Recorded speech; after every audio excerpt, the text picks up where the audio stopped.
Today is Monday, April 6th, 2026, and we are in the Howard Alden Memorial Chambers, Medford City Hall, and via remote participation. This meeting is being recorded. And the meeting can be viewed live on the Medford Public Schools YouTube channel, through Medford Community Media, on your local cable channel, Comcast Channel 9, 8, or 22, and Verizon Channel 43, 45, or 47. Since the meeting will be held remotely, participants can log or call in by using the following information. Zoom link is on our website and the city website, and the meeting ID is 997-8708-3285. Roll call, Member Rousseau, please. Thank you. Member Graham? Here. Member Mastroboni? Here. Member Olapati is absent, but shortly will be here. Member Parks? Here. Member Reinfeld? Present. Member Rousseau present. Mayor Longo-Kern. Present, 6 present, 1 absent for now. Thank you to our student rep for joining us tonight early, the earliest one here. If we could all please rise to salute the flag. I pledge allegiance to the flag of the United States of America and to the republic for which it stands, one nation, under God, indivisible, with liberty and justice for all.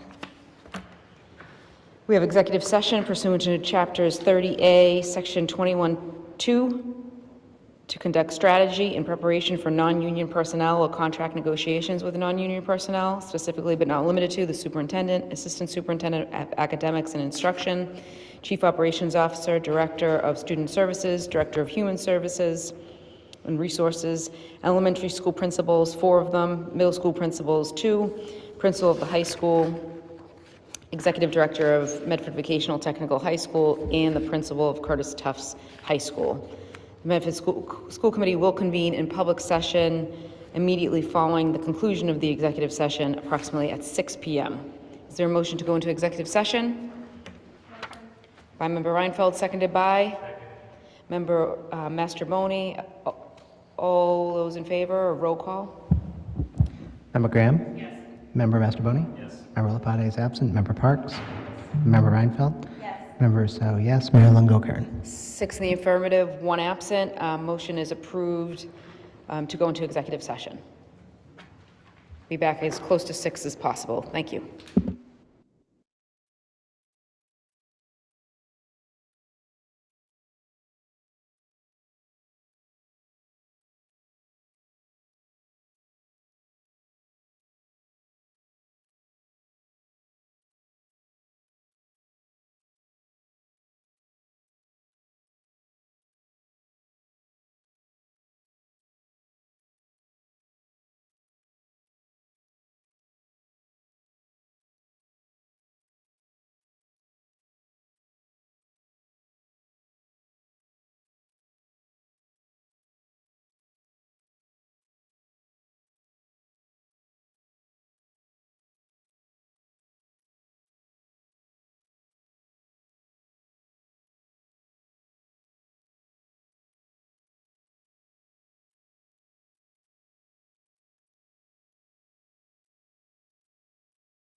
Okay, we'll get started.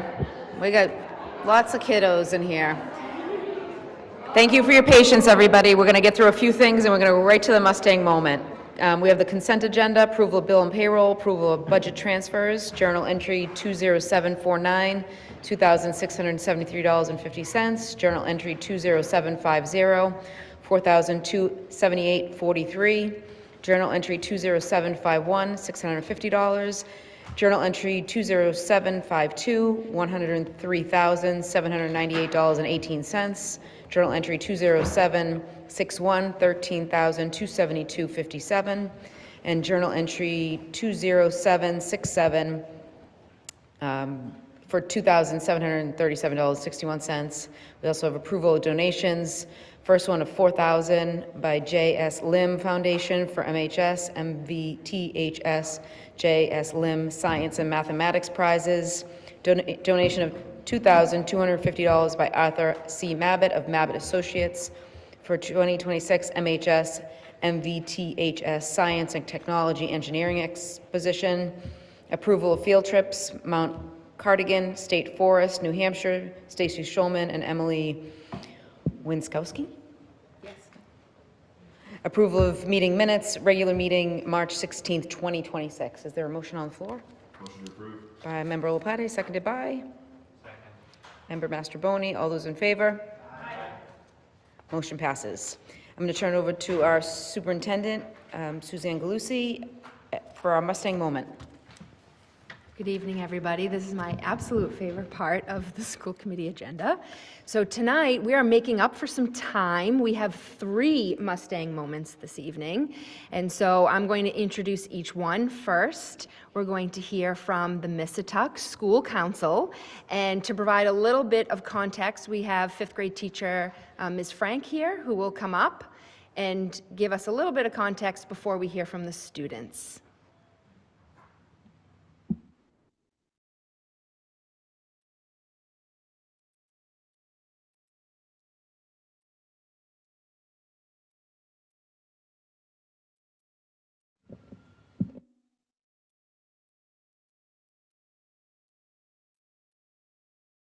Usually Kat that does it in the back.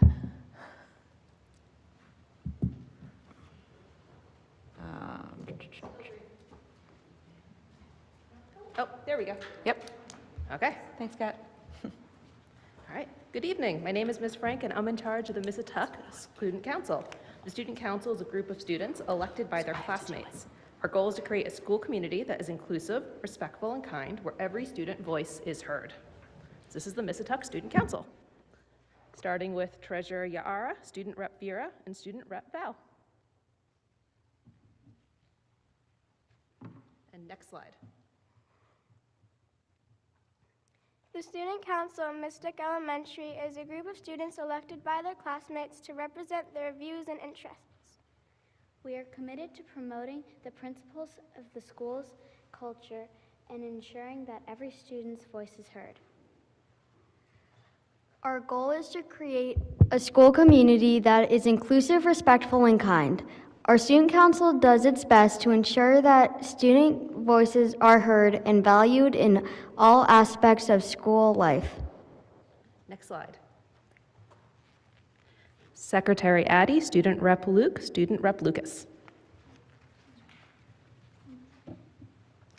The Missatuck Student Council has 1 president, vice president, secretary, and treasurer from 5th grade, 1 class representative from each 4th grade class, and 2 class representatives from each 5th grade class.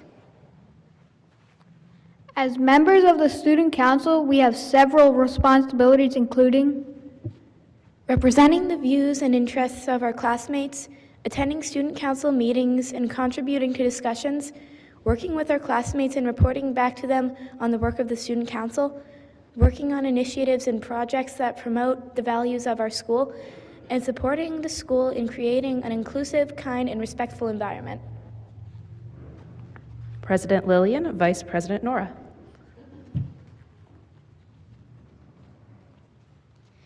We are responsible for creating and leading school-wide responsive classroom assembly.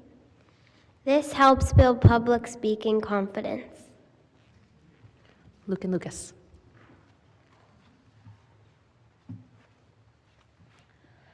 New Hampshire State Representative Dr. Jennifer Mandelbaum has Monday, April 13th.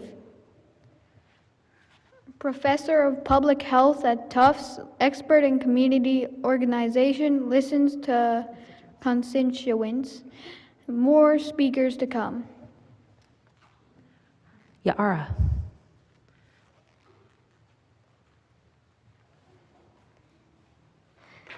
We fundraised for 2 Gaga pits. We have raised $291 in direct donation. We raised $1,002 in popcorn sales, but we only got to keep half.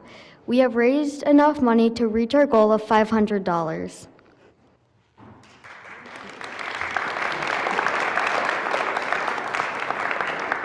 Lillian and Nora.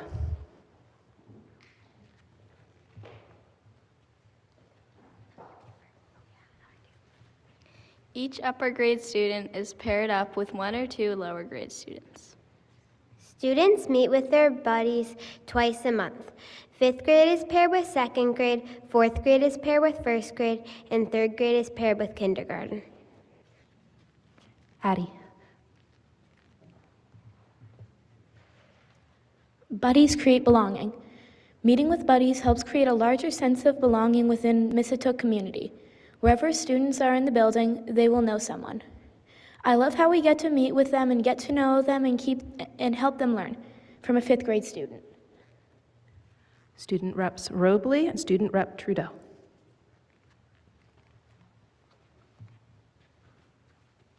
Buddies belonging, poetry. These are examples of buddies doing the poetry with their buddies in 5th grade. Next slide. These are examples of buddies doing poetry. These are more pictures, buddies reading together. These are 4th graders reading with their buddies. Thank you.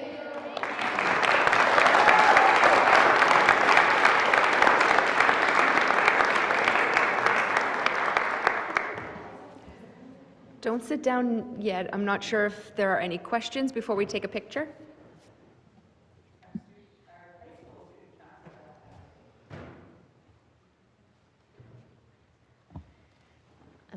Hello. I just wanted to say, I think it's amazing that you guys are starting doing this work so young. We're the high school student counselors. We're non-voting members of the school committee. We come up here and we sort of try and provide feedback on legislators, try to provide student opinion, and we actually do presentations occasionally on student voice and sort of what opinions we gather through surveys and other means. We're actually doing one tonight. So it's super amazing to see that you guys are starting on this so early. Please continue to do this throughout your school careers. Stay informed, stay active. You know, this is really how we make a positive change. It's really important, really inspiring, and I bet you one of you might be sitting up in this seat in, you know, a few years. So thank you so much for coming and for doing this.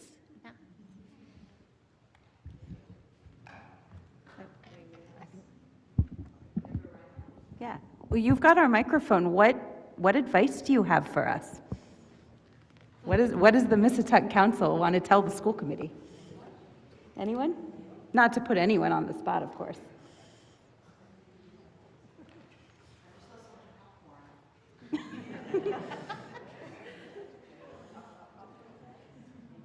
No.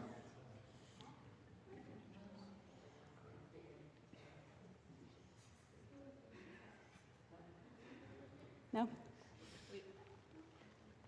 They would like fewer standardized tests. Okay. Thank you. Love that answer. Thank you. Okay, you want a picture? Did you want to say something? No, okay. Do you want them to come up? Okay. So we're just going to have Ms. Frank and the student council come in here for a quick picture. That way the caregivers can get ready with their cameras.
All right.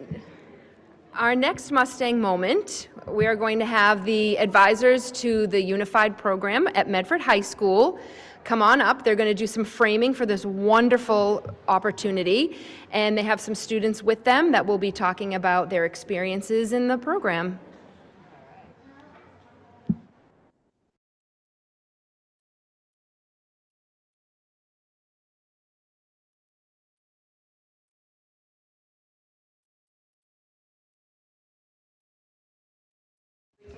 Gotcha. Hi, everybody. We're here to talk about Unified PE tonight. Unified PE, much like Unified Sports, is it's an initiative set forth by the Special Olympics. It brings students both with and without disabilities together to participate, in this case, in a PE, a physical education curriculum that is rooted in teamwork. This is our third year, I think, doing it, and we're really starting to hit our stride. We have unbelievable kids, as you'll see in a second, and our high school helper kids are great, so it's not about us, it's about them. We're going to have them tell you all about it. Great. So we have Nolan, Ruby, Ella, Kelly, and Andrea up with us, and you can take it away. Yeah. Oh, here. Gotcha. Okay. Who wants to start? I think I'm going to See do it? first. Okay. All right. She broke it. Okay. Unified physical education brings students with and without disabilities together, fostering inclusion, respect, and teamwork through shared physical activities, creating a supportive environment for all.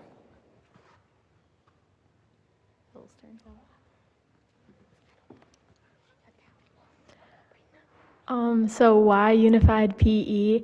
It builds empathy and students learn to understand and appreciate differences while also connecting through similarities. It increases activity, everyone participates, leading to improved health for all. It improves community. Unified PE fosters friendships and reduces isolation among peers, and it promotes teamwork. Students collaborate, enhancing respect and communication skills.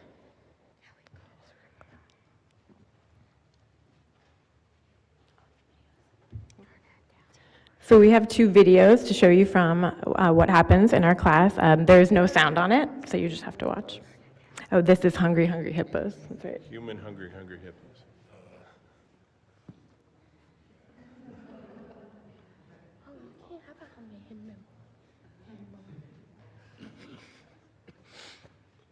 No one's watching it. You were there. I saw Michael Adel.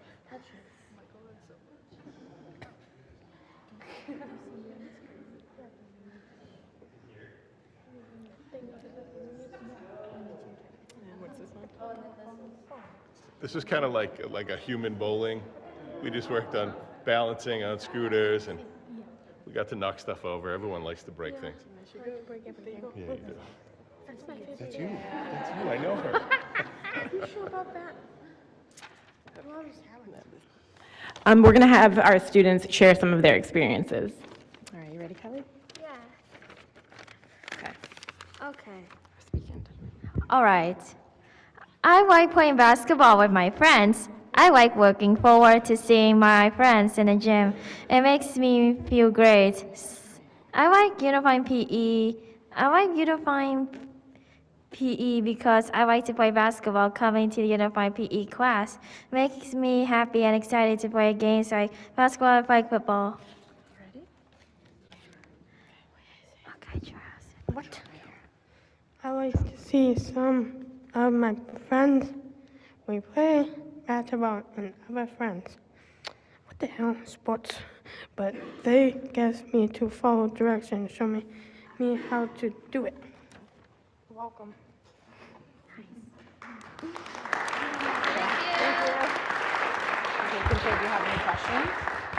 Do you have any questions? Which sport besides basketball did you like? I heard you say basketball a few times.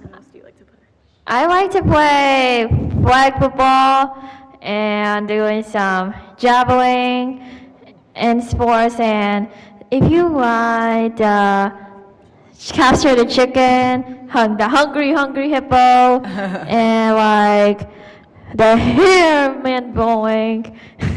Great, good answer. Yep, Member Graham. Is everything else you want to ask? Have any questions? Yes, Member Graham has a question What? for you. I have a question. I wondered if we could be invited the next time you play Hungry Hippos. Have we come? Can we come? Can we be? Can you let Can I us play know the with next us? time you play? Will we let them play with us? Can we Yeah. play with you? Yeah. Awesome. Thank you. Great, thank you. Do you want a picture? Could the advisors, so I think you explained this at the beginning, but I just think it's like important to note. So Carla, Andre, do you mind like explaining what your position is? And then Macalusi, will you please explain what your position is so that everyone is aware, even joining at home, what the collaboration is like for this course? Sure. So I'm a high school physical education teacher. Yeah, that's my job. I am the district-wide adapted physical education teacher, and I also am the unified coach. And so like I said before, it is an initiative put forth by the Special Olympics that we've adopted into our district. And Unified PE kind of creates that opportunity, the accessibility for students who might not be able to participate in a sport after school. It creates that whole school environment that the Special Olympics and Unified really, seeks to capture. Great. Perfect, thank you. And Carla's position is district-wide. So there's huge impact throughout the district, but this is just a really wonderful demonstration of what unified means to our students and our overall community for belonging. So thank you both for everything you do, and wonderful job. Was there another question I before think we do a Member picture? Olapade has a question. Just a quick question. Thank you so much for this. This is wonderful. This is one of my favorite programs that we do here in the district. A question for for the whole district and for families at home. Is there an application process to get involved? Is it student by student? Like, how do you guys roll that out so we can have more and more people join in the district? So with high school helpers. Oh, hold on 1 minute. No, the microphone turned off. You have to wait till, there you go. With high school helpers, it's junior and seniors. We go through course selection, and we really want kids that want to be there. With the choice program, it's working great, but sometimes if you have a kid that doesn't want to be there, it could be an obstacle. But our high school, high school helpers are tremendous. We have some of the best kids in school. Like every last period, Tuesday, Thursday, it's one of the highlights of my week. So, awesome. Thank you so much. And Member Reinfeld? yes, and I was just wondering what this looks like at other schools. it's a great question. That is a good question. I think we are looking in the coming years to do this at the middle school level. That would be, so we started with unified sports, and now we have unified PE at the high school level, and then we started with unified sports at the middle school level, and so the next step would be unified PE at the middle school level. So I'm hoping the next 2 years we'll get that going. Yeah. And is there any talk of kind of expanding it even beyond athletics? Yeah, in particular, I do the athletics.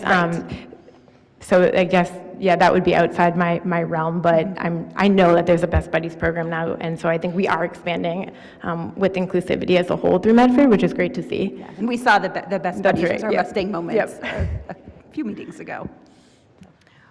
Thank you so much. We Thank could you. get you those details. I know that Director Suzanne Fee is also, if it's not in place already, is working on unified art up at the high school. So we can get those specifics for you. Ready for a picture? Sure. We can take a picture. You said you were standing.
Okay. 3 times the charm. There's one more, there's one more Mustang moment. It is our honor to welcome, we're going to invite the adults up to talk about Massachusetts Youth contest that one of our students won. So we're going to get a little bit of framing about what that contest was before we hear from the student about her why in her poster. Okay. Good evening. I'm Margie Daniels. I'm the Executive Director of Massachusetts Partnerships for Youth. We're a nonprofit organization that serves school districts across the Commonwealth. And first of all, I want to thank you for the privilege of being here tonight in front of you. You have such a wonderful school system, and you've been so involved with our organization for many years.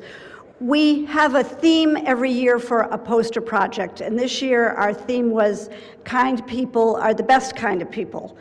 And I'm happy to tell you we had 151 entries from across the Commonwealth, and to have an honorable mention in the Medford Public Schools is such an honor when there were so many students, and you have one. So I'm here with very good news that we are recognizing Nora Shaw tonight.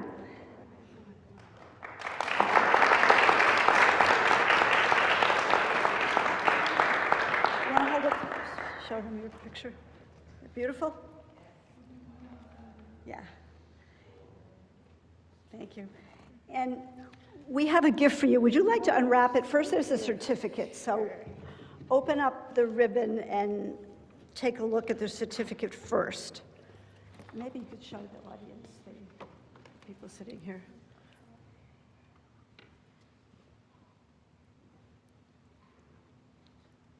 Thank you. And maybe we could get a picture with you holding the certificate, and please step up with us. We can do a picture in one moment. So I do want to say that we're joined by also Principal Skane and art teacher Pete Gallagher. And I do want to, I'm not sure if any adults also want to speak or if we could hear from the student too. Sure. So, Just speak into the microphone. hold up. I coached her when she was way little, So big. when I was like working on this project, I was thinking about like sometimes how all schools have like positive posters, and like when I look at them, sometimes when I'm having like a rough day, it like does make my day better. So I like seeing them. And when I was working on my poster, I was trying to think about that and put that into my poster. So thank you for having me.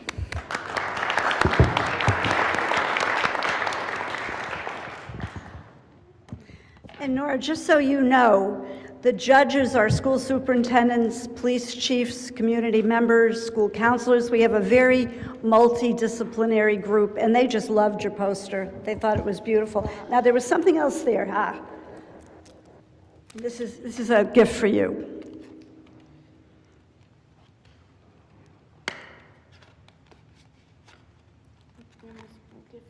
Thank you so much. You're welcome. You're welcome. Maybe you'll buy some art supplies. You're very talented. So thank you again. It's a pleasure to be here tonight. Congratulations.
Wonderful.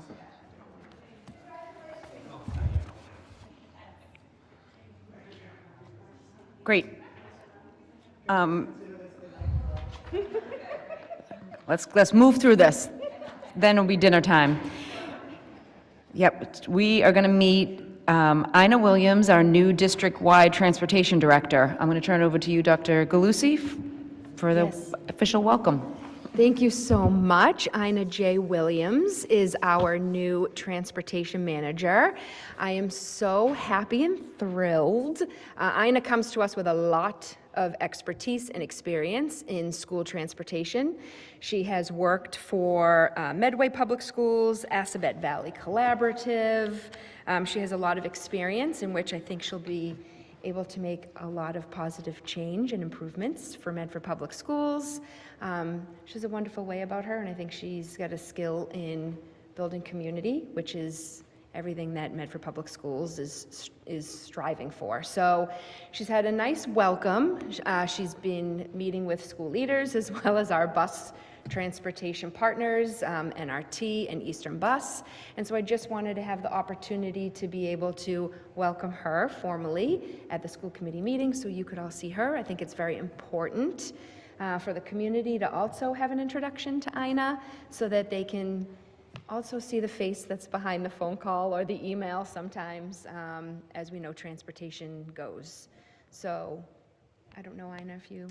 So I just wanted to say thank you all for giving me the opportunity. I'm really looking forward to working with the district. As Dr. Glucia said, I've had the chance to meet with some of the bus vendors and the administrators, and I've had a few students that have popped in to ask some questions that I was able to find the answers for rather quickly. So I'm just really looking forward to it. It's a wonderful community and a very welcoming environment. Thank you so much. Thank We're you. very excited. Yeah, we're happy you're here. Member Russo? I just wanted to say thank you. It's a really hard job. I'm sure you're well aware.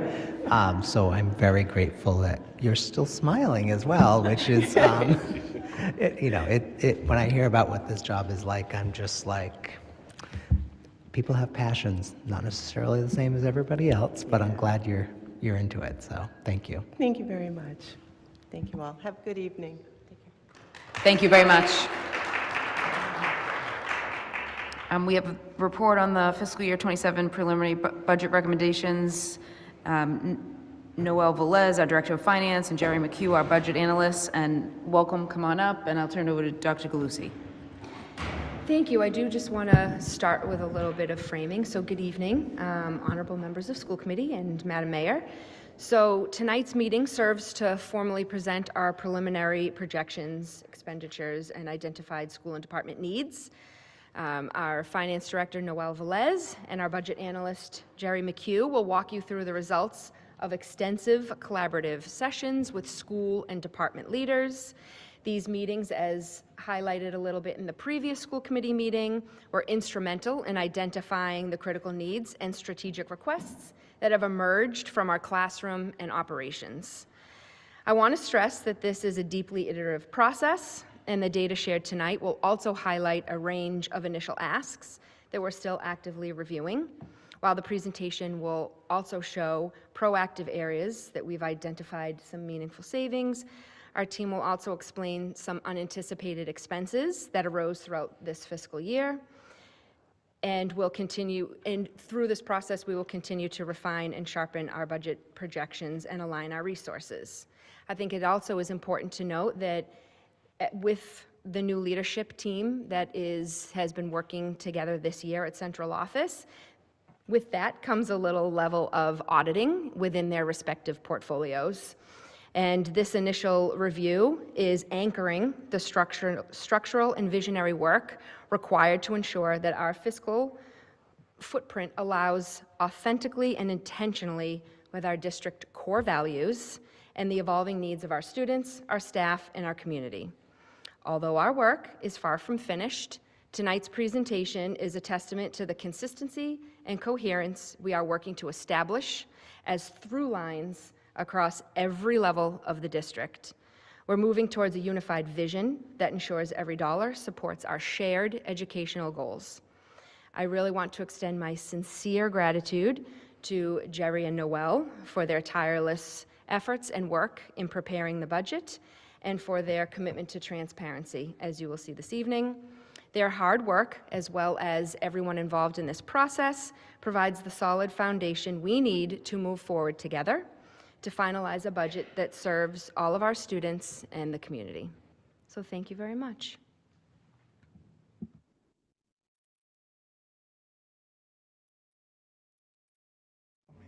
Oh, I'm on. Sorry about that.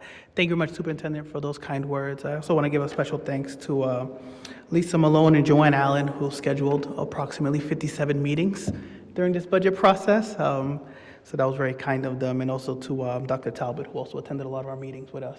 Really appreciated that, to give us a better insight of what finance and curriculum and how they are so important and come together hand in hand.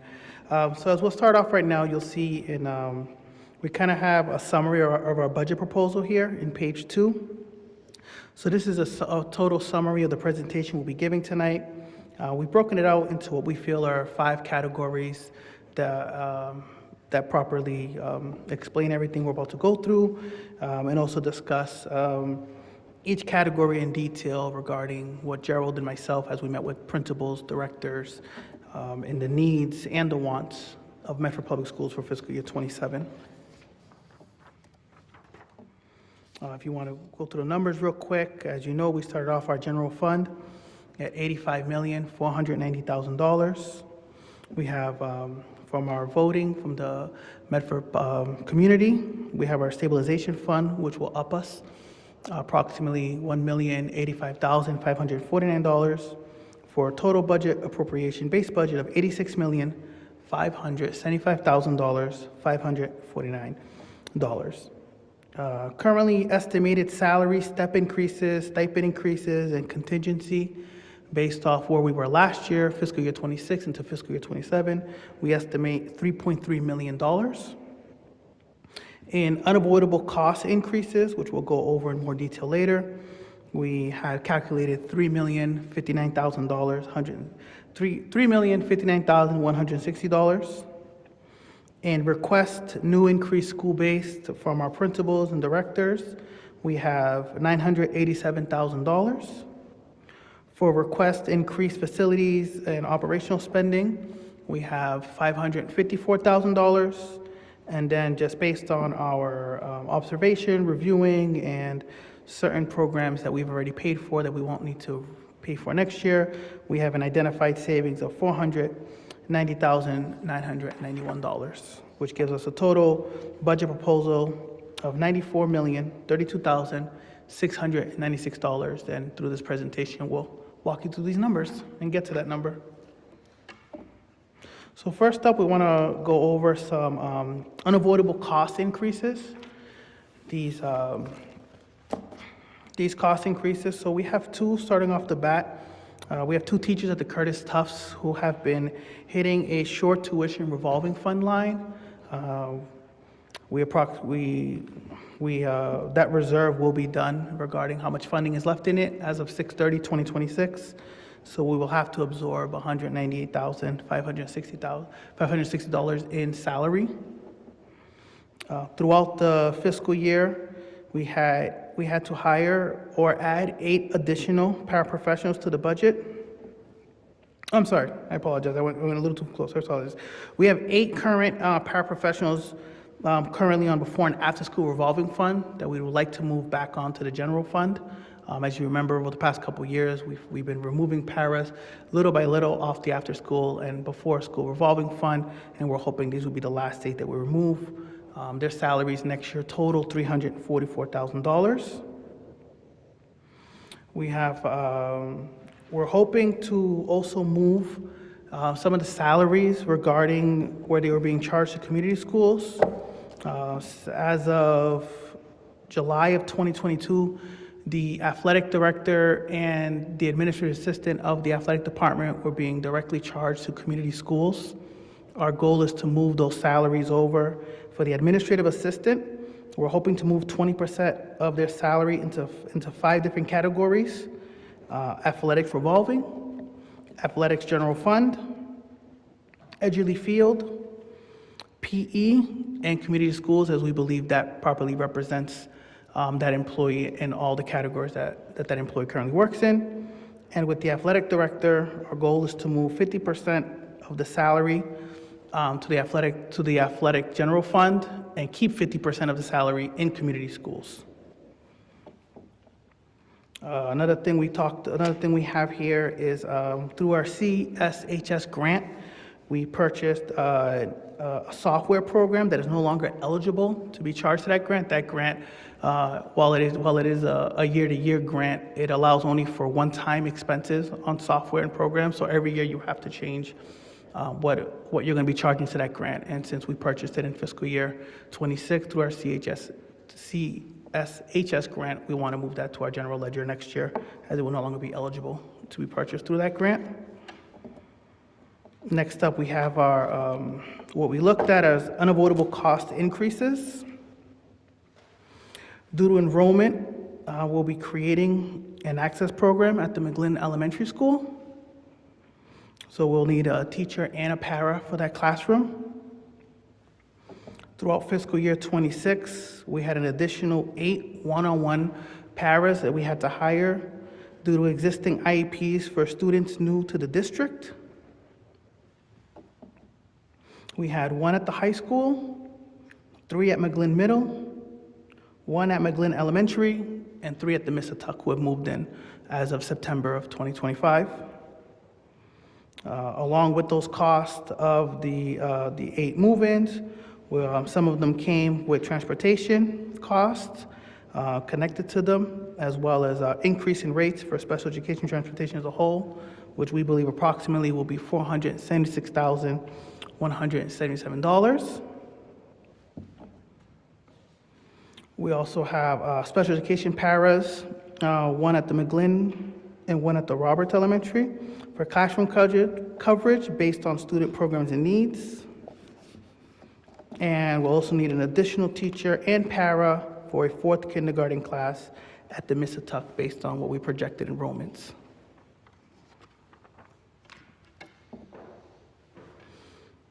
At the next slide here, we have a few more what we believe are unavoidable cost increases. We have our janitorial contract, which is the cleaning of the high school and the McGlynn. The new contract will come in at $209,130, and that is also based off of last year's, was year 1. We're going into year 2 in July. We have the year 2 of our leasing payment for Motorola, all the new key fobs that we've added, at $60,300. And year 2 of our yellow bus elementary schools, and also to accommodate new arrival dismissal times and increased rates, we have $110,000, $140,000 to be added to our budget. To including with enrollment, we're also going to be needing the creation of an access program at the McGlynn Middle School. Based on the enrollment numbers, it originally was a combined access/connections classroom, but we'll need to separate that in fiscal year 27. So we'll need another teacher and para added to that. We'll be adding a 2nd project transition teacher due to the program enrollment at the high school. And we put in a number of $84,260 for that salary. We need an increase for extended year programming due to student participation, which will put us at $140,200. We also, through our AED audit, our goal is to replace 17 AEDs that are 20 years old.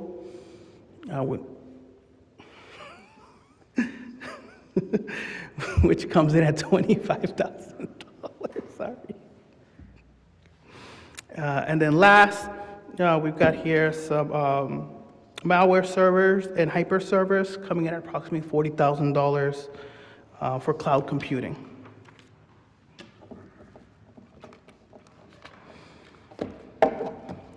Got a few more items regarding just what we're projecting and what we're looking at.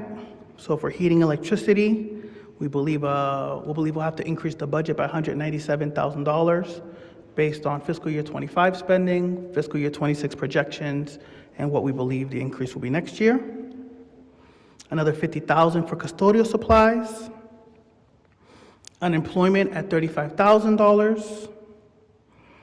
Another $6,000 added to the high school graduation budget to continue with the amazing job that they do, and with the cost of some of the new cost and the higher cost of some of the rental and leases programs we do. For the athletic program, we're going to have an extra $84,000 in coaches' stipends based on the CBA.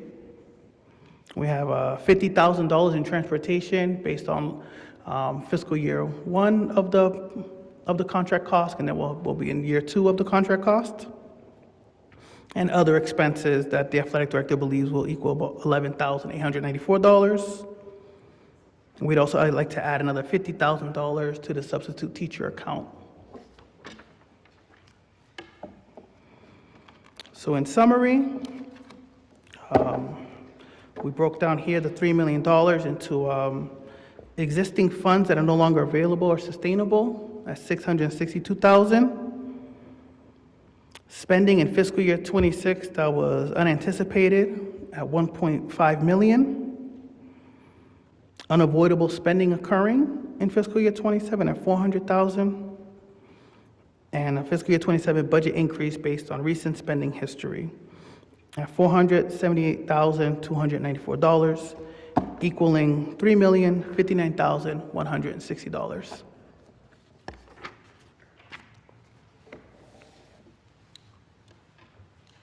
Okay, I'm going to go over the school-based needs. So these are proposals that were requested from principals and directors and our assistant superintendent.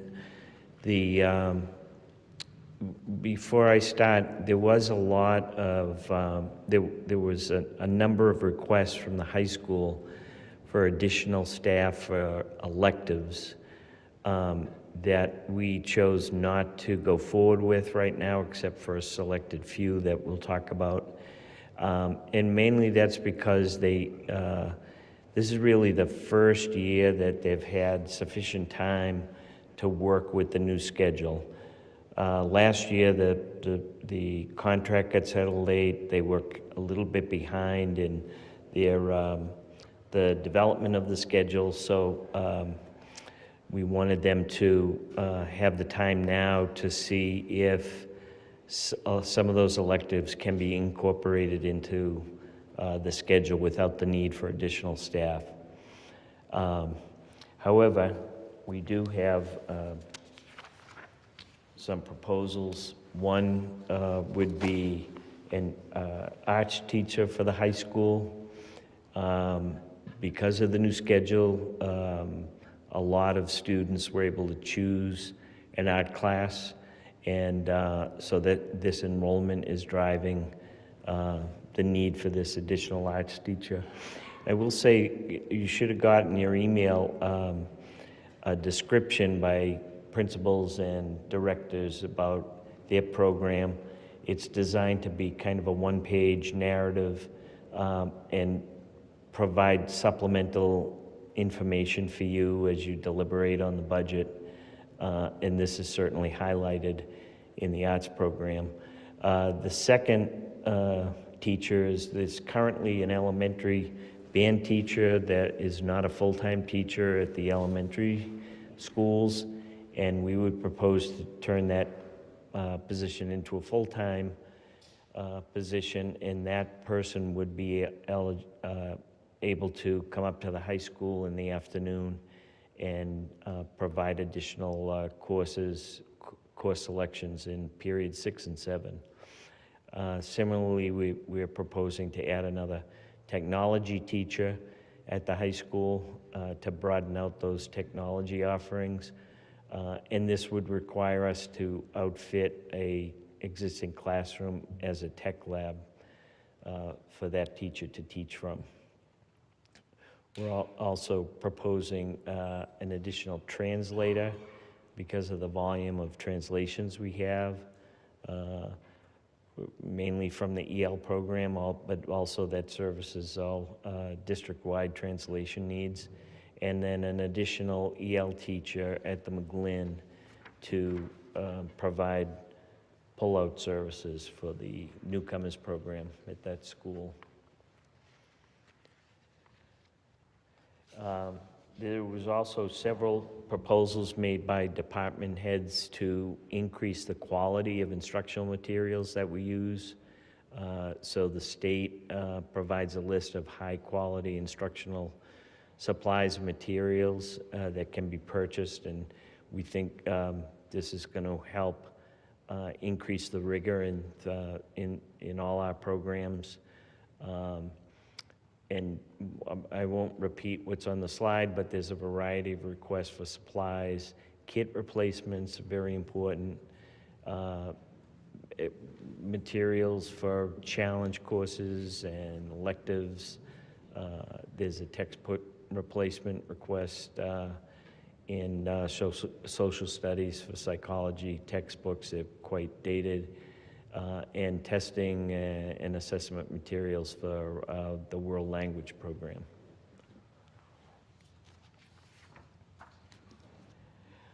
Another area that is not that much money in the big scheme of things, but we feel it's very important to increase our commitment to professional development.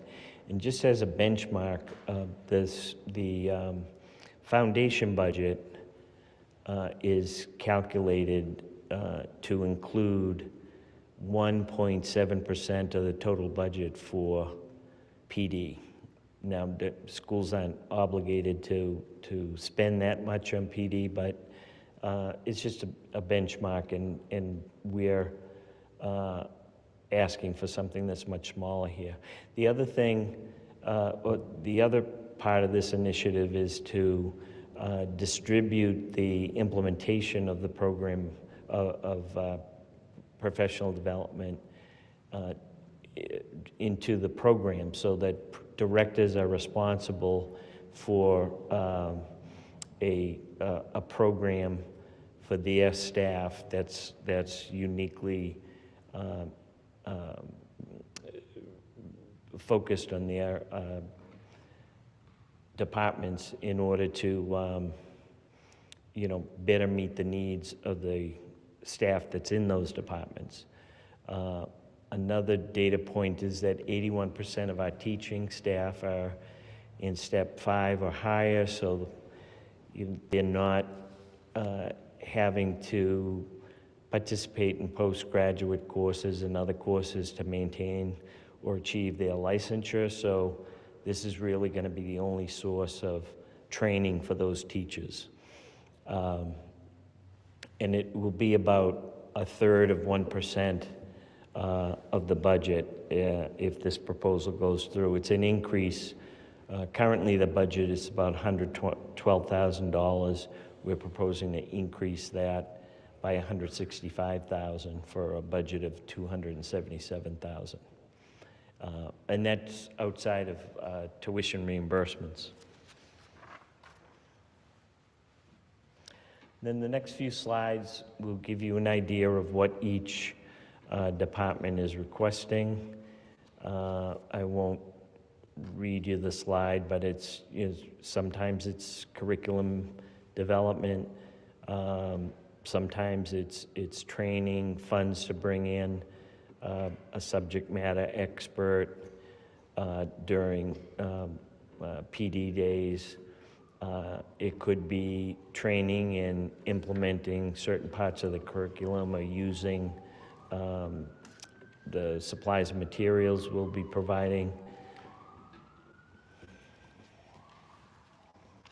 Some for conference attendance as well. Some directors expressed an interest in sending more teachers to conferences, and that conferences can be a great way to pick up new information from a peer group in that department.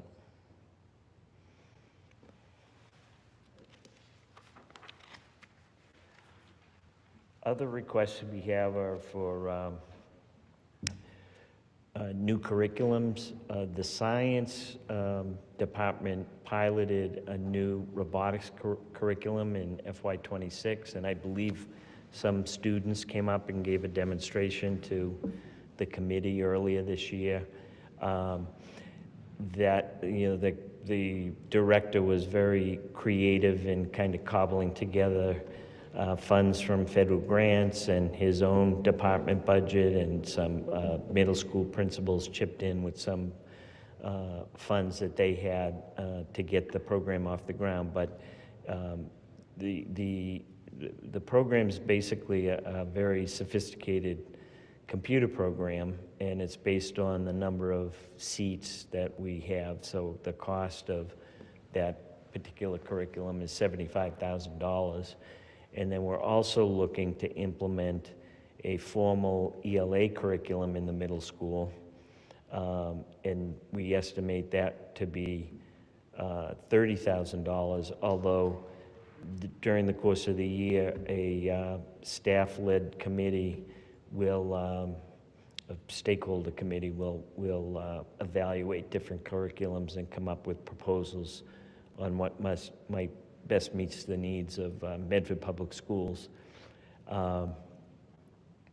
We also have to increase our budget for NWEA MAP assessments, and we've been utilizing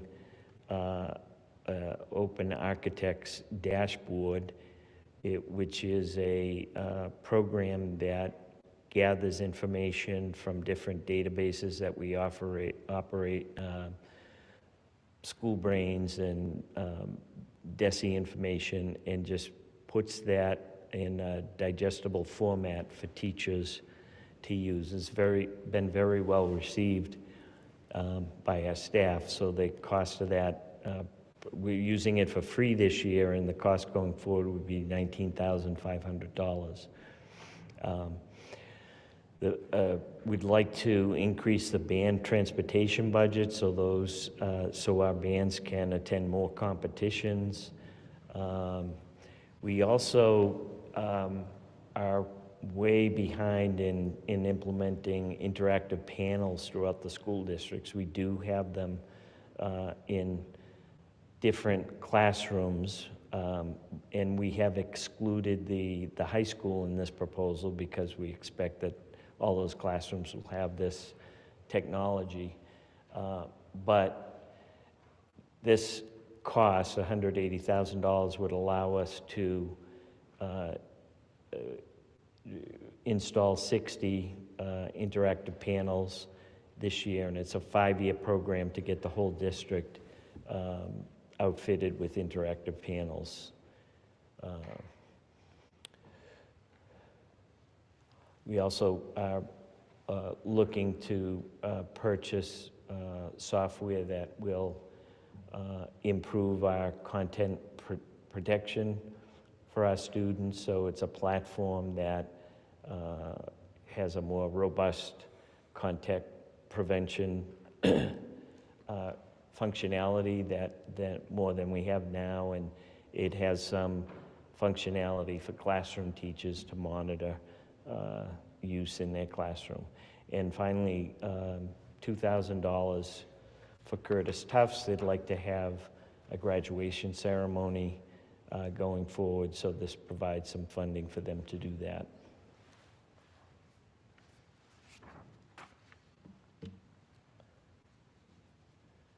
So to sum up the school-based needs, new positions, increased funding for supplies, increased PD, and other school requests, and that total is $987,000.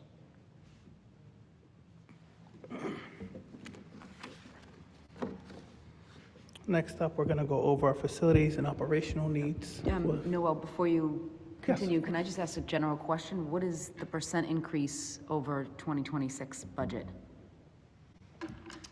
It's around 9%. So is this like everybody's wish list, or how are we going to pare this down a bit? they're not wish lists, they're identified spending, and there's some, we recognize that, you know, we may not be able to get this amount of money. There are some costs identified here that, you know, are not, are kind of bottom line, the collective bargaining for one, that's real. Some of the IEP spending, there might be a little bit of wiggle room to defer some of the spending into '28. We've pretty much screened out the spending that we thought were a little more wish list than actual need. You know, for facilities, you know, is always deferred maintenance is kind of a tried and true method when you don't have sufficient funds. But we could rely, for instance, for special ed transportation, we could rely more heavily on circuit breaker funds. So we're trying to strike a balance as how much circuit breaker we use in one fiscal year and how much we want to save for the following fiscal year. There's money in the homeless transportation reimbursement account that we could tap to try to reduce the budget, but yeah, I mean, we can only tax at 2.5%, so. Yeah. And we got health insurance that went up 10%. We have the debt we have to repay, starting to repay for the McGlynn and the Andrews HVAC work. So the money's just not there. Yeah. Well, this is a starting point, and then, you know, we will absolutely present, you know, in the final budget. So in our budget development policy, this is a preliminary budget. There will be eventually a final budget, and that budget will be balanced. Thank you, Mr. McHugh. That was the only thing I was just going to clarify, which is why I wanted to frame at the beginning that this is preliminary as part of the school committee policy. And we just wanted to be very transparent about what the asks were. What is presented here tonight does align to our instructional vision, our strategic initiatives, and our core values. But we know, as I said, it's very iterative, and still there's refining to do. Yeah, this is $5 million off. I mean, I have to wipe out half the city departments to pay for this. I don't know which one you want me to get rid of. Yeah.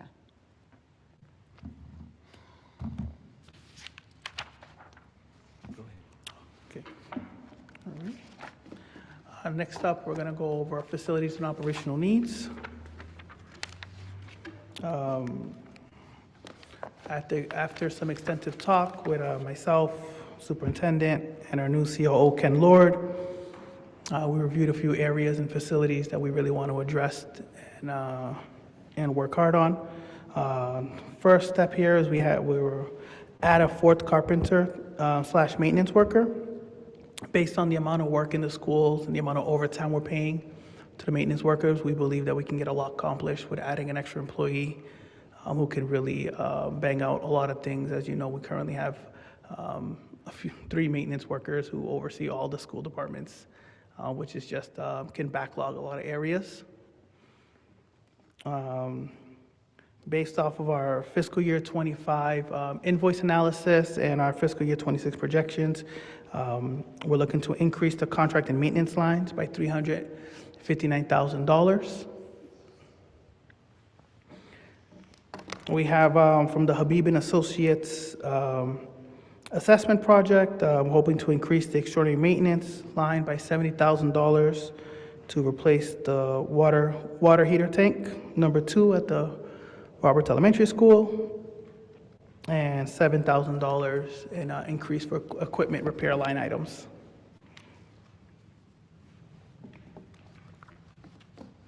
Over in our technology department, we're hoping to add a little bit more technology infrastructure. We're currently with a cybersecurity package that includes other software increases at $52,000.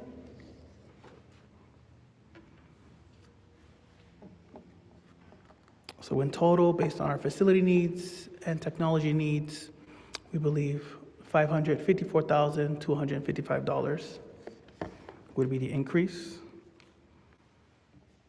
On the next slide here, you have just an idea of some of the maintenance services that the Metro Public Schools uses throughout the year, from pest management to concrete repairs, heating, HVAC, fire extinguisher inspections. Those numbers can get up there pretty quickly, but we just wanted to give an idea of exactly everything Ken Lord does for us and overseas. Next up, we have some identified savings.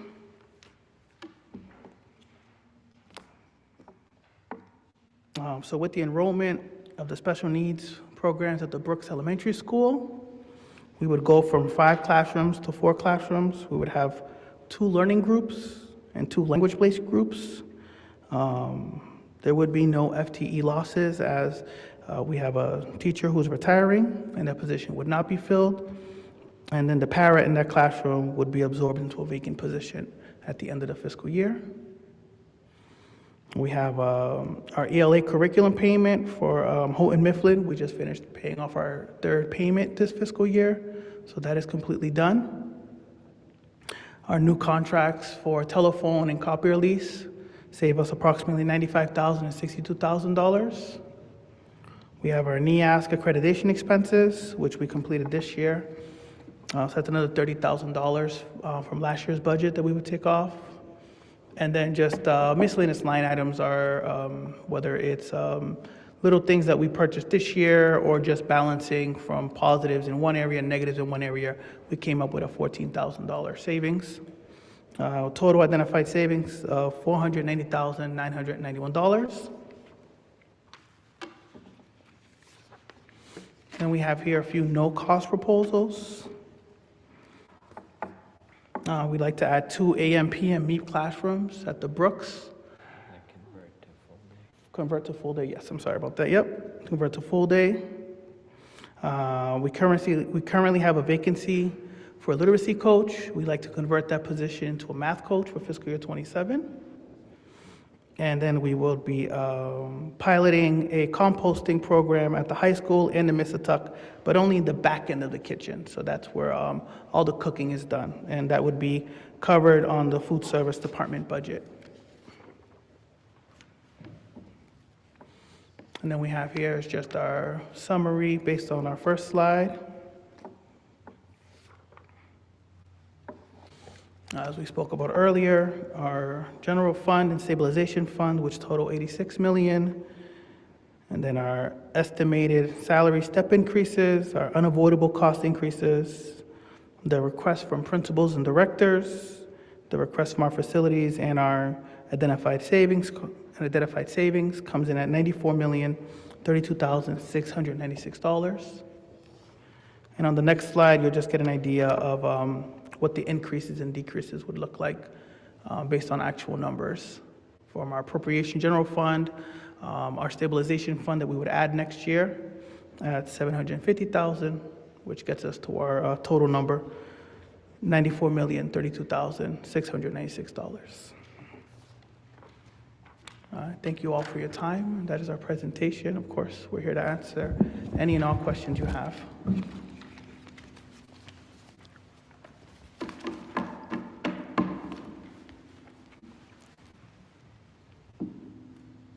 Member Russo?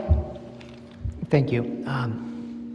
Do we have a line item for device replenishment, or is that not in the budget this year at all? What was that? I couldn't hear it. For computers replenishment for students? Yes. Okay, so that's why it's not on this slide. Yeah. It's just a standard line Yeah. item. Thank Yeah. you. So these are, over was the increases to base budget. So that's in our base budget.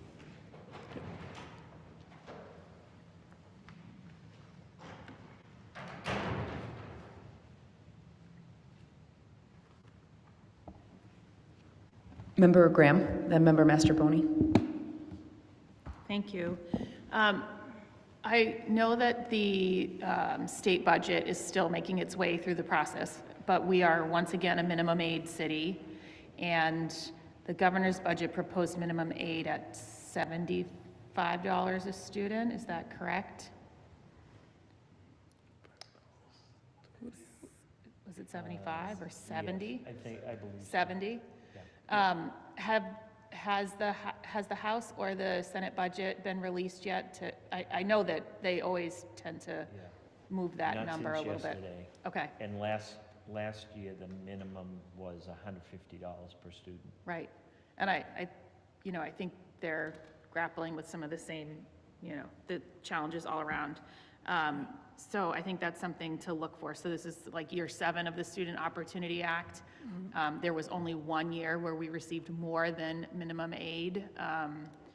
And this is another minimum aid year. So presuming that any change to minimum aid would be a boost to our, to our numbers.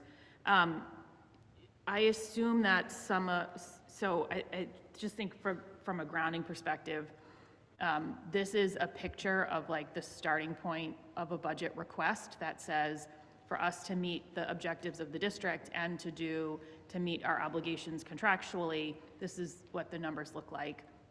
And we'll approve some version of this at our next meeting coming up. And then that will go to the mayor and the council as a request. And then once the council and the mayor determine what those numbers actually are, to your point, Jerry, before we end the fiscal year, hopefully, there would be another conversation to say, like, if there is a gap, how do we close that gap, and potentially like another public hearing.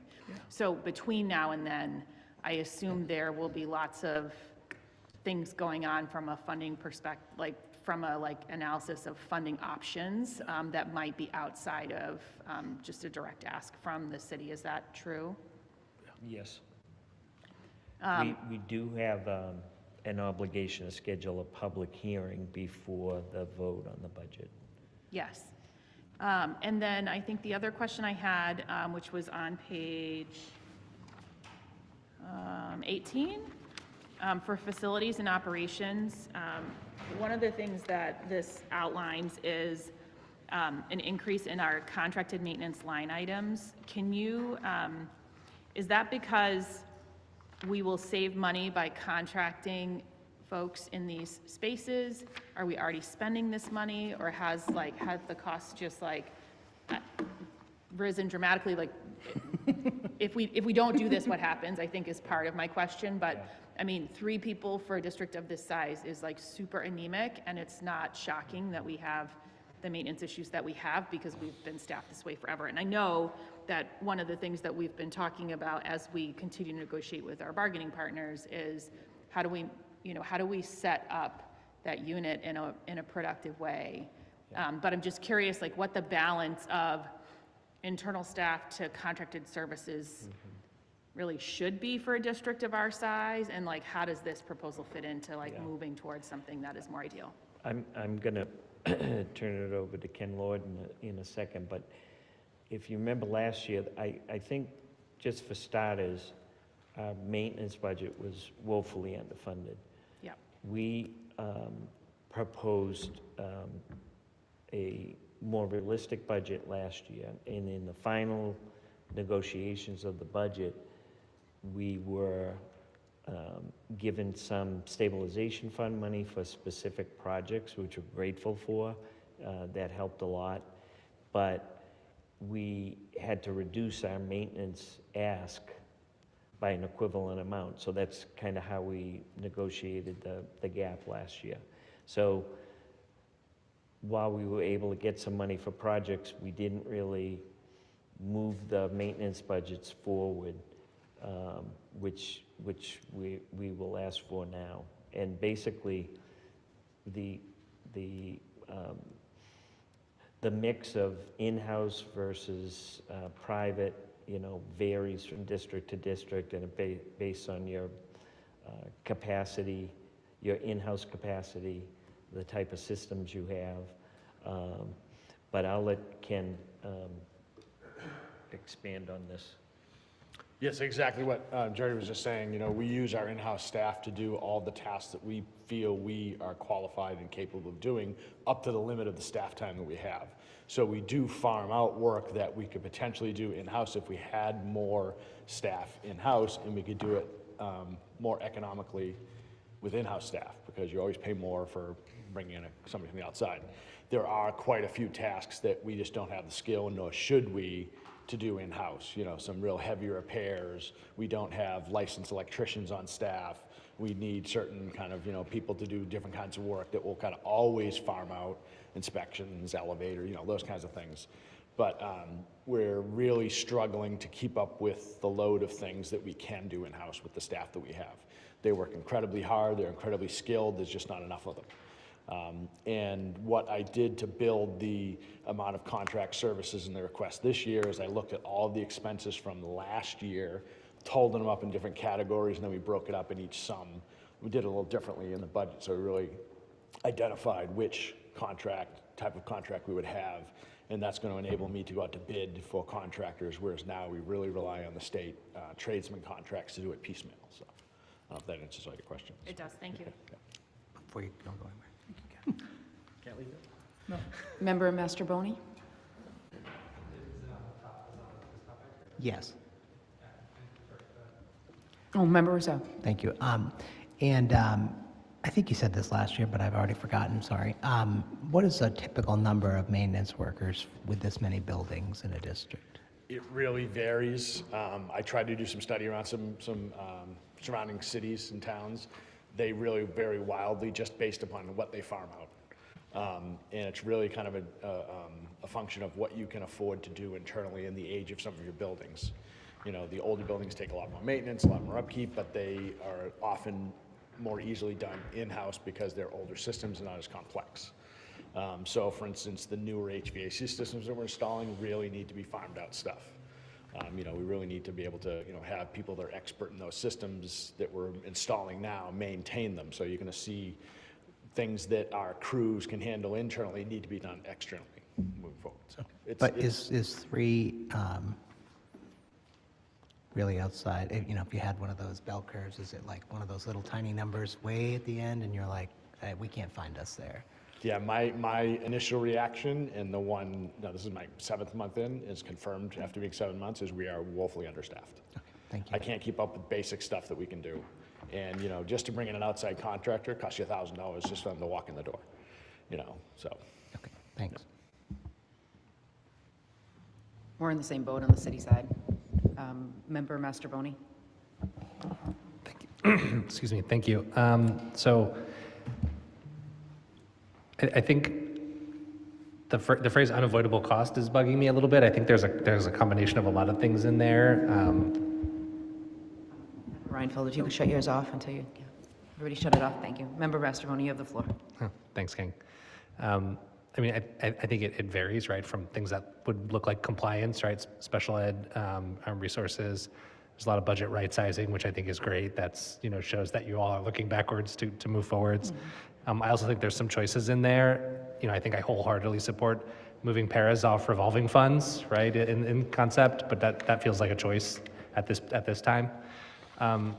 So, you know, this is a great list of needs. It's not surprising.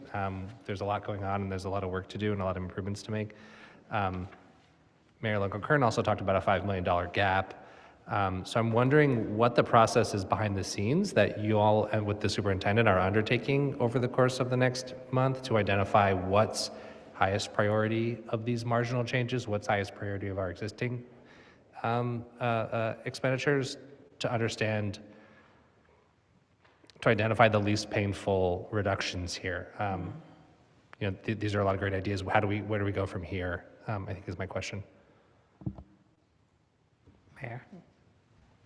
Yep, and just to piggyback on that, I mean, to put something before us that's $5 million, it just makes the community, whoever's watching, it makes it seem like we're as bad off as like other local cities and towns that have just lost a big override, 2 of whom touch us. So it just makes us look bad, and we'll talk Wednesday about, you know, the deficit that I'll handle on the city side, but cutting city budgets to give a little more to the schools, like, I always do it and I'll do it again, but when you bring something that's 5 million over, it just seems like some of that job could have been done before tonight. Member Rousseau? Thank you. In June of 2024, we approved our budget preparation schedule, and very much the point of that was to have this exact conversation. I mean, if the answer was it was another 40 million to accomplish the goals of the district, then that's the answer. The time to talk about what we have to cut is in the schedule, and we have to do it, and there's nobody imagines we're going to find all this money.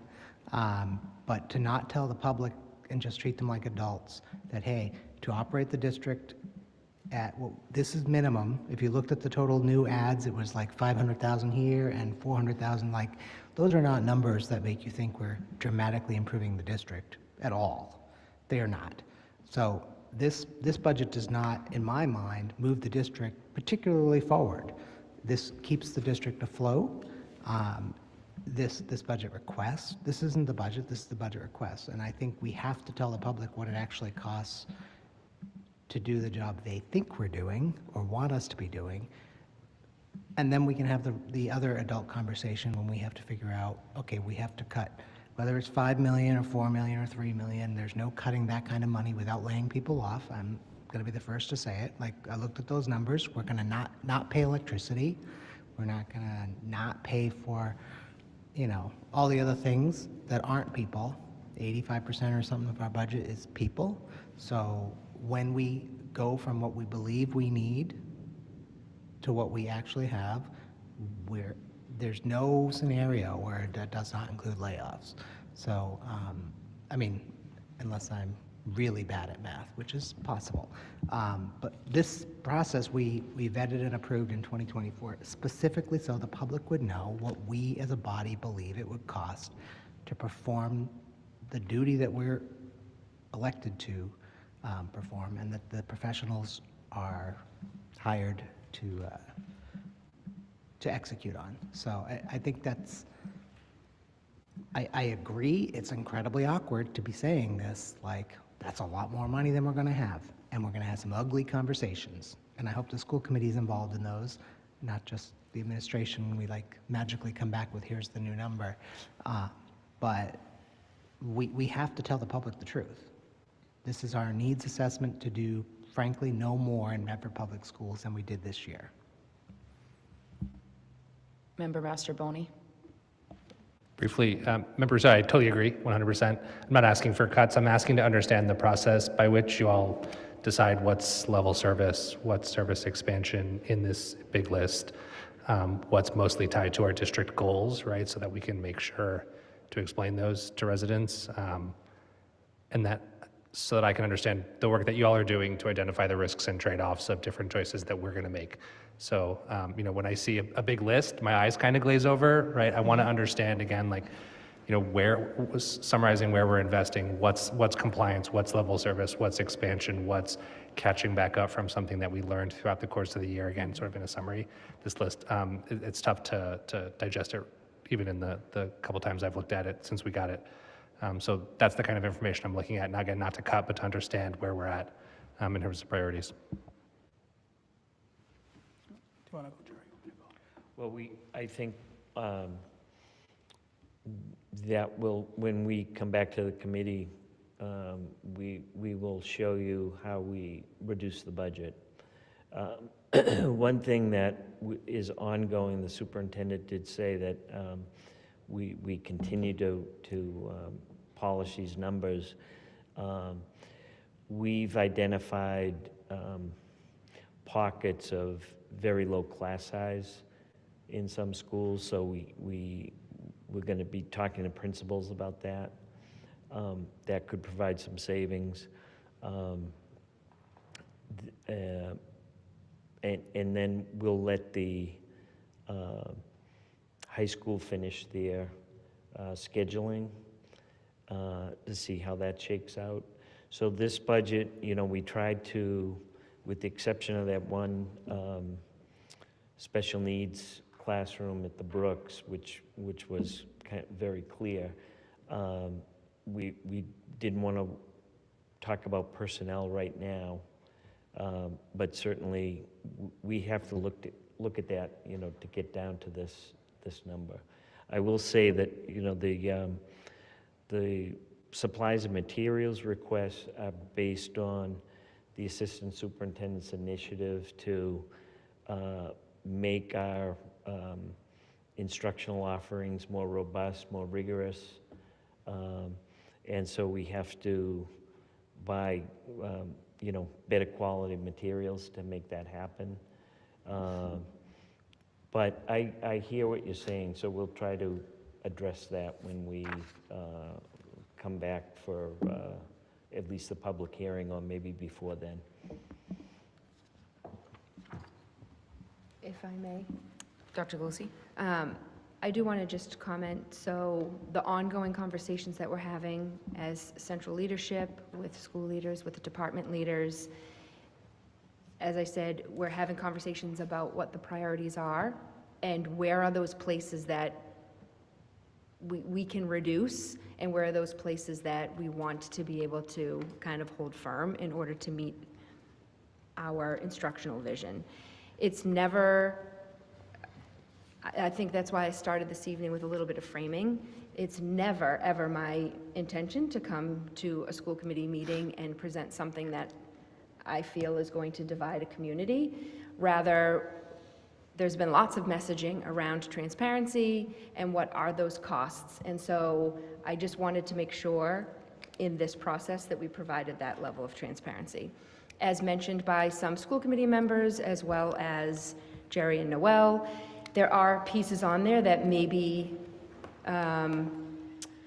we're trying to move, when we're talking about the revolving accounts. Things around materials to enhance curriculum. There's also pieces around some of our entitlement grants that Dr. Talbot and I have been having conversations around, making sure that we're maybe being a little bit more strategic about leveraging that. We also are in talks, we have applied, I'm not quite sure yet of the award, but we have applied for our second round of BAR grant funding that also will drastically inform this budget in terms of what we can put on that BAR Foundation grant and what we cannot. So between grant funding and our revolving accounts and just making some of those choices that Member Mastroboni is talking about, this tonight is just to show you what it would take to operationalize completely and fully without having to rely on any sort of grant funding or entitlements.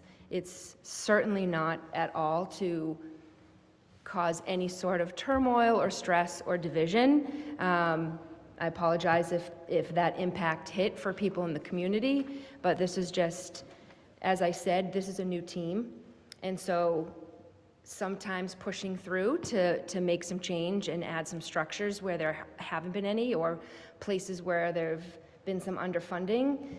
Right now, you are seeing some pieces that are needed for operationally as well as educationally, but this is not the end, and we will be settling in the uncomfortable work, but I just wanted to make that known. Member Reinfeld? Thank you. So I have all kinds of nitpicky questions, things like, is that the theater teacher we've been talking about for the last 2 years? But what I really want to ask you about here in this, what is essentially our budget committee of the whole, just as much as it is a regular meeting, some of these costs for software, instructional materials, curricula, all of those, what I'm not seeing in this summary is, are those expected to be the same costs year upon year, or is this, or are these one-time costs that we won't have to, is it investing in buying the software, or is it a subscription that we're going to be paying year after year? So there are, I think, 1, 2, 3, 4, 5, 6 things that I flagged as wondering whether those are year upon year. And things like the 360 boards, right? You said this is a 5-year process. Are we front-loading it? Are we pacing it out evenly?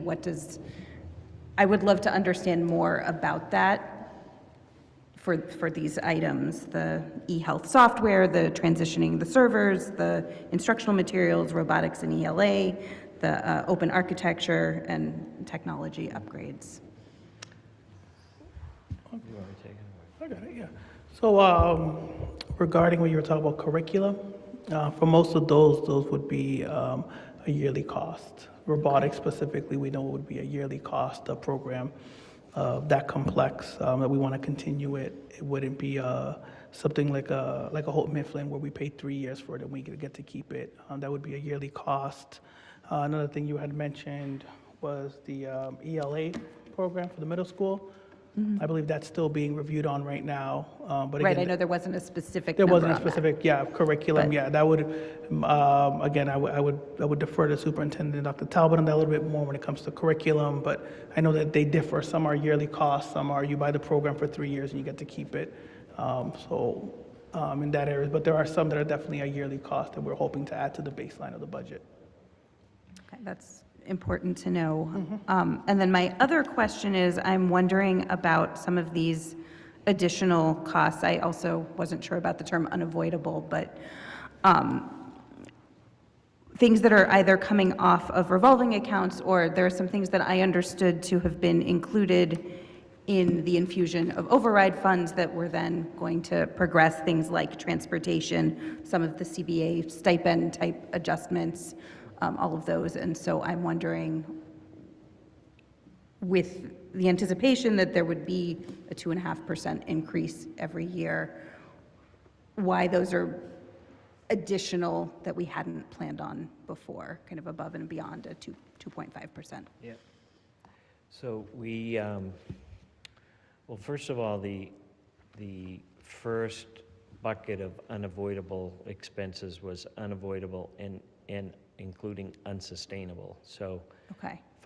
for some of them, and I take the full responsibility for some of the confusion, but I just felt it was easier to kind of fold them in to that category. But those are certainly, some of that spending can be pushed off to a future fiscal year. It's not unavoidable in the same way that collective bargaining increases are. So there was some spending in FY25 that was associated with the collective bargaining contract that got signed for the teachers. Paraprofessionals came later in FY26. And we utilized money that we have in our base budget for collective bargaining. That's the undistributed contracts. funds, or? Yes, Yeah. so any contracts that aren't settled yet, we anticipate what we think the eventual result of that bargaining is, and that gets distributed. And we utilized over $1 million in stabilization fund to help support that as well. Okay. So those funds got spent, and they've become part of the base budget now. So going forward in '27, We're seeing we're increases on seeing top of that. increases over and above the current fiscal year. And we did have the plan in utilizing stabilization funds. We were able to create a fund of a little over $2 million for the 3 years that the teacher's contract would be in effect.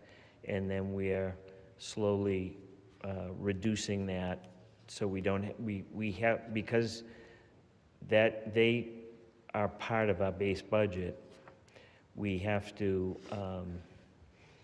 replace those funds. And if we used all $2 million in FY26, we'd be faced with replacing $2 million this year. So We do have to replace about $335,000. Okay. That's shifting from stabilization fund into general fund in FY '27. But that's, hopefully that answers your question about why we have increases in '27. Right. So for I guess it was a collective question around the carryover, and when you mentioned reserve Yeah. in here, and what Yeah. that, is reserve the same thing as the undistributed? Or is there a separate reserve Well, fund the for? stabilization fund is the reserve.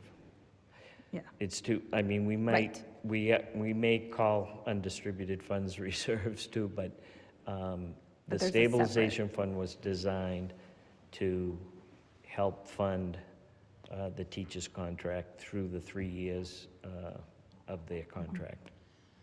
Okay. And the other thing that would be helpful to see, in addition to whether this is a piece of a whole or going forward, oh no, now I just lost it.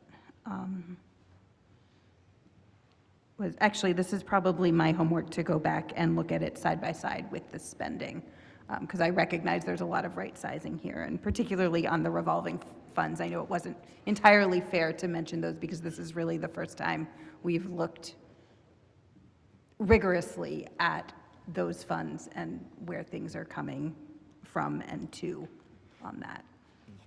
I may have more questions, but I see more red lights, so I will sort through my notes. Member Olapade, Member Graham, then Member Graham, then Member Parks. Thank you. This is actually to go a little bit off of what Member Reinfeld was mentioning. And I know, I recognize that the unanticipated costs are in that unanticipated or under expected. That being said, I think $1.5 million cost to the FY26 budget is quite large. And I think that going forward, are there things that we can be doing to kind of plan accordingly, based off of what's changed? A lot of these are student need and district need, so they're not things that, again, they're just based off of what's growingly needed by our students and our faculty, so it's hard to kind of pre-plan. But is there budget forecasting we can do? Are there things that we might be able to implement going forward to kind of maybe ideally plan for that? Well, that's what our budget meetings are designed to do with the principals and directors. So I think what we've listed out are things that we were not able to predict. But to the extent we can, we try to identify those. So that's part of why we do enrollment projections, why we do class size estimates, to help us understand, do we need to add staff? Can we shift staff from one area to another? But in some of these cases, these were people moving into Medford with identified needs, and or a mix of students. There was a couple, a student in special needs can require a certain amount of services in grade 2, and that may change dramatically in grade 3, as they grow older. So those are the things that kind of pop up once they occur. And then particularly in the area of special needs where there's IEPs, those are contracts between the school department and the parent, and so we have to make sure that we're providing the services that are necessary on those documents. Thank you. My second question goes to the professional development that was noted, I think on slide 13. It's recommending or it's noting that 1/3 of 1% of the total budget is going to be going towards PD, or like that increase. What is the general norm? Is there a best practice that we're following when it comes to that? Do we have the numbers on that? I'm not quite sure. Yeah. Well, I think every school system is different, but what we did say during the presentation is that for foundation budget, the budget that DESE puts together for Medford and for any other district, they have an allocation for professional development, and it's 1.7% of the budget. So I'm not aware of any district that spends up to that amount of money, but it's certainly, you know, we're not close to that area. And it wasn't too long ago that we didn't have any budget for professional development in the general fund. We more or less relied on some of the title grants to provide, you know, minimum amount. But there should be like an ongoing resources to develop professional development plans, and the needs of our teachers can vary from year to year. We identify, you know, in analyzing data, we might identify gaps that we have to close, and that might require training as well. There could be, I know in the case of the arts, the director wants you know, has identified the need for a more robust program at the elementary schools. So that kind of takes development, you know, acquisition of curriculum, and then we have to train our teachers to be able to implement it with fidelity. Absolutely. Thank you. And then my final question for the moment. On slide 19, when we talk about the technology infrastructure, that cybersecurity upgrade package, is that recognized because of an emergent issue that the district came aware of, or is that just an ongoing IT, you know, increase or upgrade that we've been working towards? I don't know, Ken, you could talk to it. But So that was an assessment that I did when I got here compared to what I'm used to, and what I feel is really needed is to have increased cybersecurity protection, so that this is what's called a managed detection and response system. So as opposed to a system that just passively sits in the background and we have to monitor and check, this is a company that watches these systems and they take action immediately upon sensing a cybersecurity threat. Okay. So that's what that system is. Awesome. Thank you so much. Yeah. Member Graham, and then Member Parks, I think it was, and then Member Rousseau. Thank you. I just wanted to say thank you to this team for doing this work. When we started working with this revised budget process maybe 3 years ago now, I think it has allowed us to really have a different kind of conversation, both with the community and with our partners at the City Council and the Mayor's office. And it's the kind of transparency I think we all talk about and want and desire. And I think one of the things that Medford is seeing and feeling right now is that transparency comes with discomfort. It's easier to just be like mad about somebody doing something behind closed doors than to like have to sit in the discomfort of like, we don't have that answer just yet, right? Like that's uncomfortable for people, and I totally get that. I think it allows people to engage with the process in a completely different way, and I think we're all better for that. And I recognize that is a lot of work for you all, because essentially you're preparing like multiple iterations of a budget. So I just wanted to say thank you, because I think transparency really matters to people in Medford.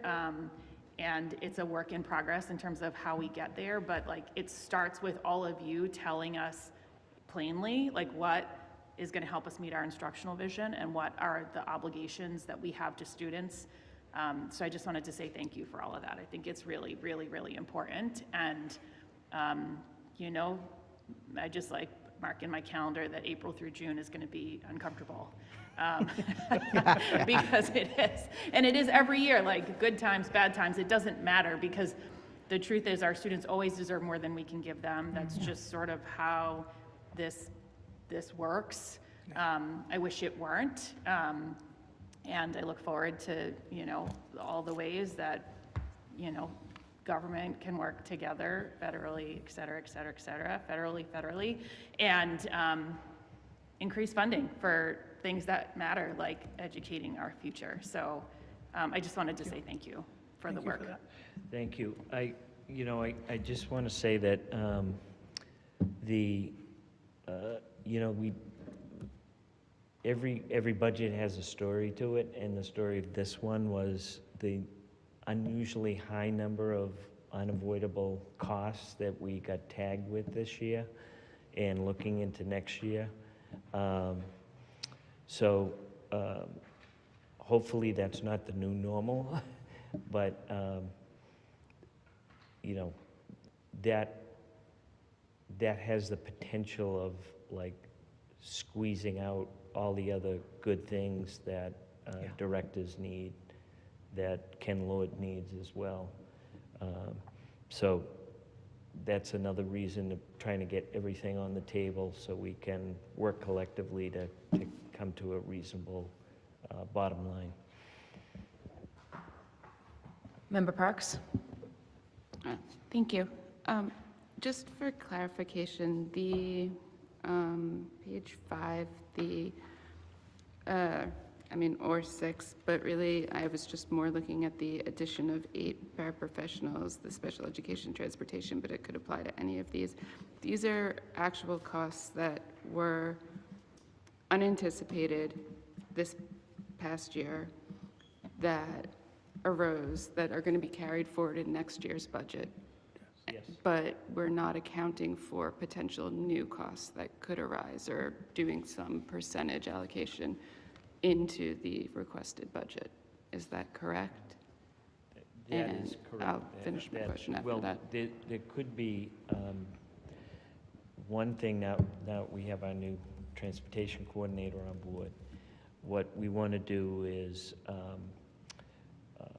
go through an exercise of placing all our students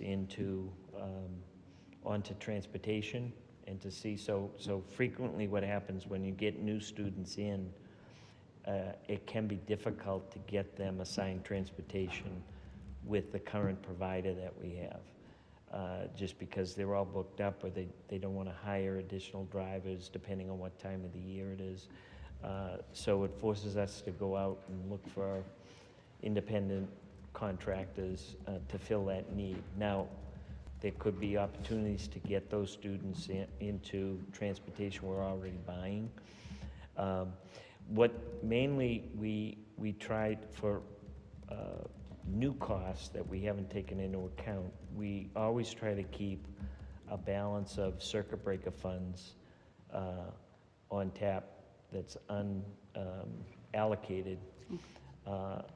We want to use it for a future year, but if we have to use it in the current year to meet new students, then that's our kind of safety net for that. Okay. Thank you. Thank you. Member Rousseau? Thank you. You know, the professional development line item is fascinating. In 2001, the state budget actually had a mandatory spending, which would have put us, adjusted for inflation, at spending almost $1 million this year on professional development. So, I mean, the 1.7 would put us at 1.46 million. That's for last year's budget, by the way.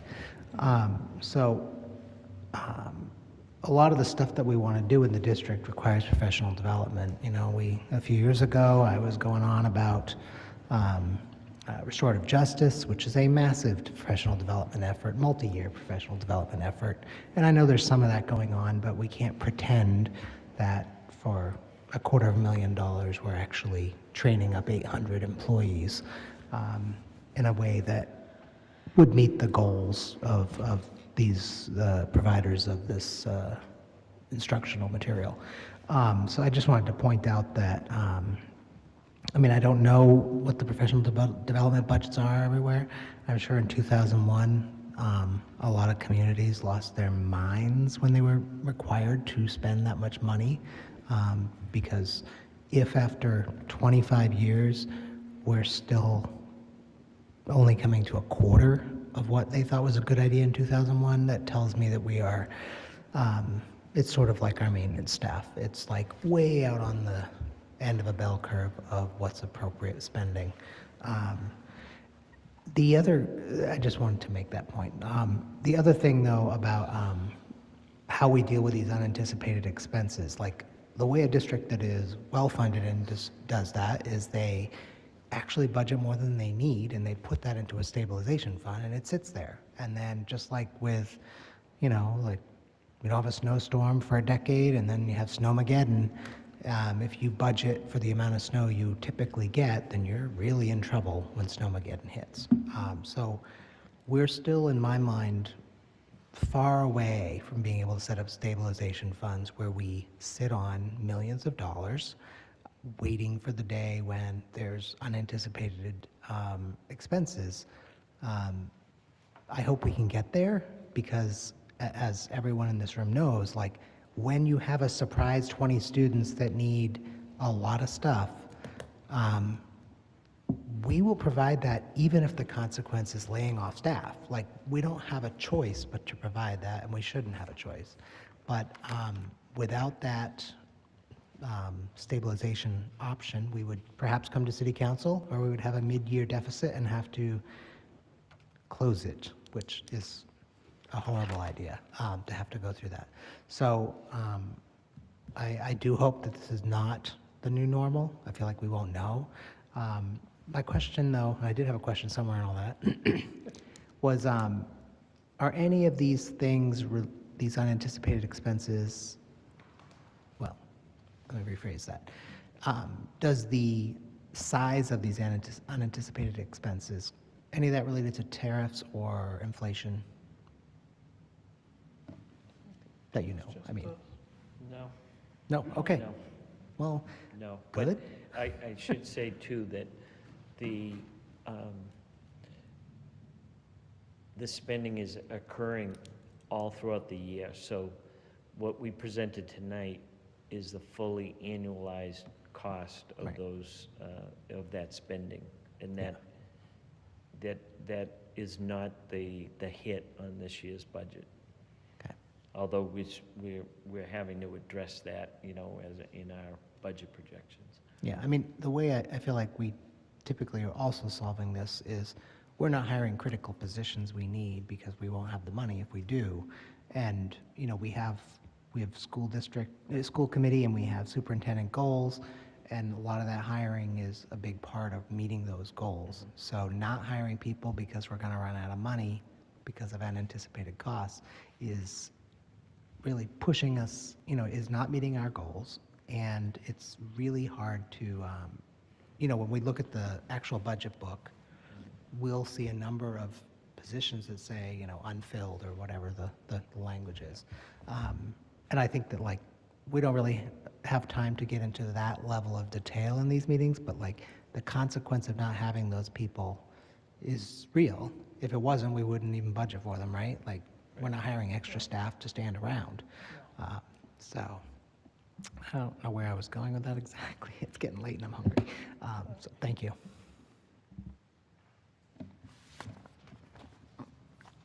Okay, are we ready to go on to number 4, Gone Green Billing, fiscal year '25? Kenneth Lord, Chief Operating Officer, and Noel Velez, Director of Finance. Hey, everyone, it's me again. Welcome back. Here with my best friend, Ken. So a few weeks ago, we received a series of invoices from Gone Green, which is our electrical subcontractor who comes in and does a lot of the work. These are from fiscal '25. Yeah. There are a series of invoices that were not processed on our end for payment, but they were received. And so we're here seeking permission to submit those to payment for this fiscal year.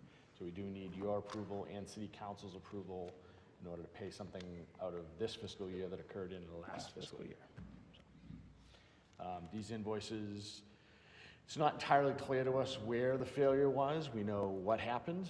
The invoice was received and were not processed for payment. We've put new systems in place, and there were some systems already put in place to try to prevent this in the future. We're not entirely sure why the vendor didn't, you know, was more Reach out loudly to us in complaining. June? Yeah. They have some issues on their end of billing, but they were sent in promptly after the work was done at the time and just not processed. Yeah. Is there interest on the bills? No. No. Member Rousseau? Thank you. I appreciate this. I do know that, like, some Gone Green invoices have been getting paid because I see them. So I'm sure you've got a great handle on this. I'll make a motion to approve. Can you just? Second. Just before the roll is called, can you just outline the cost, the total cost? Sure, it's $48,665.51. And how many bills total was that? You would have asked me that. It's probably 25 or so invoices. I didn't have the exact number. I can get that for you, though. So were they like put in a folder by someone or something? How did 25 They were invoices received from by one email, company? And it's unclear whether they were processed by facilities or not processed by accounts payable. I can't technically find out because they were sent by email, because the process is invoice is received, it's printed, it's manually signed off, and then it's manually sent over to accounts payable for them to enter into the billing system. So I can't prove where that failed. And during that time when these occurred, there were several staffing changes. There were people in these departments that aren't here anymore. So we're kind of, a little bit of a loss of how this could happen at this magnitude. Member Key point- Reinfeld? Oh, sorry. I was just gonna, I'm sorry if you already said, point of clarification was that the invoices primarily occurred between Yeah. August, of 2024 and January of 2025. Correct. So our leadership team looked very different at that point. And I just am hoping you can state for the record what's being done to make sure this doesn't happen again. Yeah, a couple things have changed. The administrative assistant who processes these invoices in her second year, and she actually now tracks the actual invoice numbers and notes what's been done. I'm looking to implement a tighter process as far as verifying work and verifying the invoices that it's been processed. We're also have much more increased that's not the right English, but a greater communication with vendors to make sure that they are sending us their bills in a timely fashion, so that not only makes closing the fiscal year more appropriate, but also making sure we don't miss anything. So we are actively and proactively contacting vendors on a regular basis. Hey, do we have all your invoices? Has this been paid? Are you looking for anything outstanding? Trying to make sure that we're not missing something on our end that they may have just not sent in, or sent in incorrectly, or got in the wrong place, because some of that always happens as far as that. Great, and thank you to the people doing that work, because it takes a lot more time than one thinks to chase people down. And, Yes, it does. Amazingly, yeah. it's not uncommon for us to have to chase a vendor to give us an invoice. It's like, we want to pay you, I don't know why, but sometimes it happens. So. Yeah. Okay, there's a motion for approval by Member Rousseau, seconded by Member Graham. Do you want a roll call? Please. Member Graham. Member Mastroboni. Member Olopati. Yes. Member Parks. Member Reinfeld. Yes. Member Rousseau, yes. Mayor Longo-Kern. Yes, 7 in the affirmative, 0 in the negative. Paper passes. Thank you. Thank you. Thank you very much. Presentations of Student Advisory Council Student Survey on Lunch and Transportation. Welcome.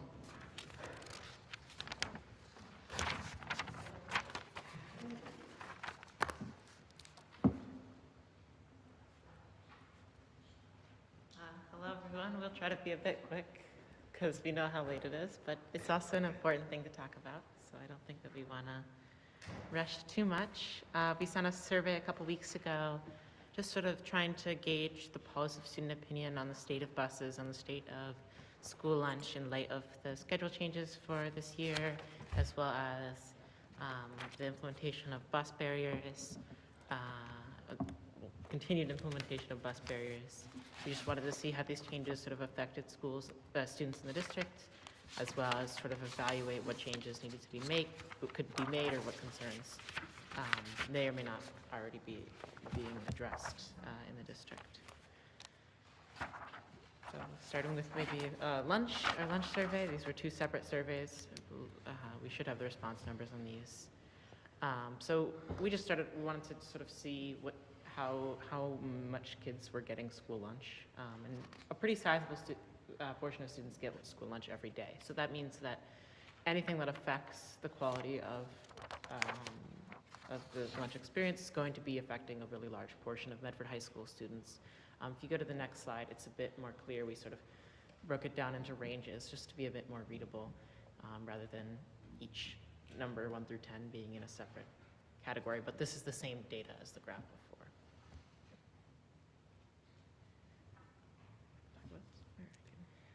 Yeah, so on this slide, we asked students, to what extent do you feel lunch lines are overcrowded? And it's interesting, we have a key that says not crowded, and 0% of students said the lunch lines were not crowded at all. 50% said they were very crowded, 29.7% said crowded. So crowding is a big issue in the lunch lines. And like even just a few days ago, I forget what the lunch was exactly, but there was a lot of hype around it, causing a lot of pushing and shoving and crowding. And so that's definitely something we want to address in the future. This is obviously a very triangular distribution here. It might be more normal. But yeah, there's not a ton that we gleaned here. We just wanted to see if there was any real trend that we saw. We see that most of the crowding is moderate. So we're not seeing students that are extremely distraught. Like most students, are fine. Although of course, if, kids are getting punched or kids are getting, having extremely negative physical experiences, at least it's good to know that that is maybe the minority in our sample here. I guess this is along the same line, so I'll go again. So yeah, we see again the majority of students are subject to sort of the effects of crowding. They're subject to this unwanted physical contact or like shoving or whatnot in the last 2 weeks. This is again not as concerning as maybe some of our other data points, but we're still seeing 67% of students being subject to that, which is obviously not what we want to be able to see, and that means that this is a thing that needs to be addressed. And now for this question, we asked students how often they've been unable to eat lunch due to time constraints. You see that between about 75% of students on either 1 to 10 days have been unable to eat the lunch they wanted to eat because of time constraints. And 25% of students said they were fine. If you just sum up all of those points from 1 to 10, you see 75% of students are unable to eat all the food they wanted due to time constraints. Yeah, and really this is a really important slide to look at here, because we see that almost 26% of students every day in the last 2 weeks were unable to eat all the food that they wanted, not because of the school lunch didn't provide the food for them, but because students have very limited time. And we saw that with the decrease in time in the schedule. We've also seen, especially I've looked at a couple of student complaints and talked to other members of student representatives, one of the concerns that we've seen is that because lunch times are shorter, students have to go into the line earlier into the lunch to get their food, to have time to eat, which means that the lunch line is longer at a time, which means kids have to get there earlier, which means the lunch line is longer. And so we see this sort of confounding effect that makes it more difficult. And that was some of the things that we heard in maybe the open response sections of this that inform this question.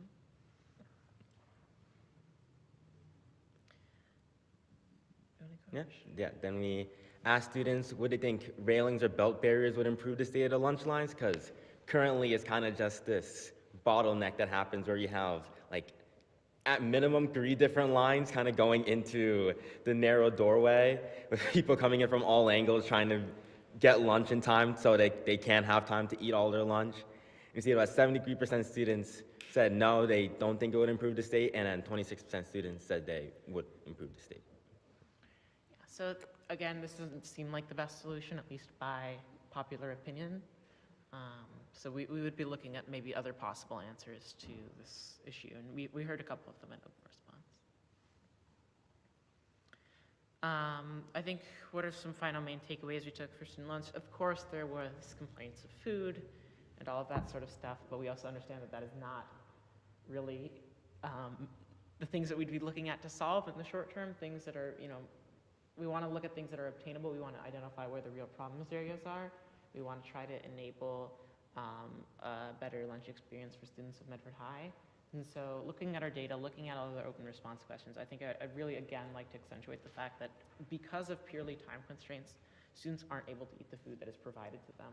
It's not that we're not providing students with enough food necessarily, but that they just simply cannot consume it in the time that's provided. And maybe that's because they're talking to their friends and they're not doing the other things that they should be doing during lunch. It's possible that there are other issues, but we believe that that really needs addressing, because 26% is just unacceptable, in my opinion. Yeah, and so these next few slides will go into the bus schedule survey we put out.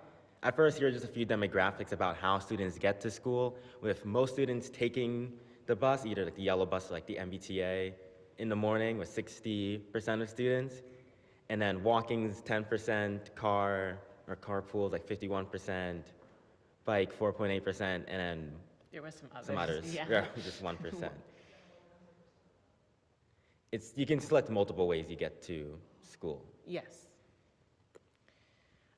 We saw again an increase in bus ridership on the way home. This, of course, makes sense. Parents are not available to get their kids to school in the evening a lot of the time. So that just should be probably an area of greater focus, looking into those results in the evening than it is in the morning. We again wanted to just get a pulse on general bus ridership. And again, 4 to 5 days, 68, 70% of students. Roughly 70% is again a decent portion of the student base at Medford High School. So this, changes to this would be changes to the improvement of the lives of most students at Medford High School. And we again see that, almost 90% of students take buses, utilize the buses that are provided, which is again a significant portion, even if it's not every day. Then this is just looking at the demographics in which buses are the most popular to take, with the 134 being the most with 41.9% of students, and then the yellow bus being the least of 21.5% of students. And a lot of this goes into our consideration on ways to organize the bus pickup area. For instance, having maybe designated spots that are closer to the sidewalk, or just closer to like the crosswalk that is more open, which would allow for the 134 and 101 a greater amount of students who take those buses. They can have more space to line up, whereas maybe the yellow bus or the 95 can have spots further along the sidewalk where there's less space but also less students, and so to try and find ways to better coordinate the bus. I want to make two clarifications just for the data on this slideshow. This question, there's less responses because, of course, the students that do not take buses cannot answer this question. In fact, they weren't served this question. But then also, there are, the students that are taking buses only 1 or 2 days a week, or, less than 1 day a week to go to the library or whatnot, may mess up these results because these aren't weighted by how many days students take buses.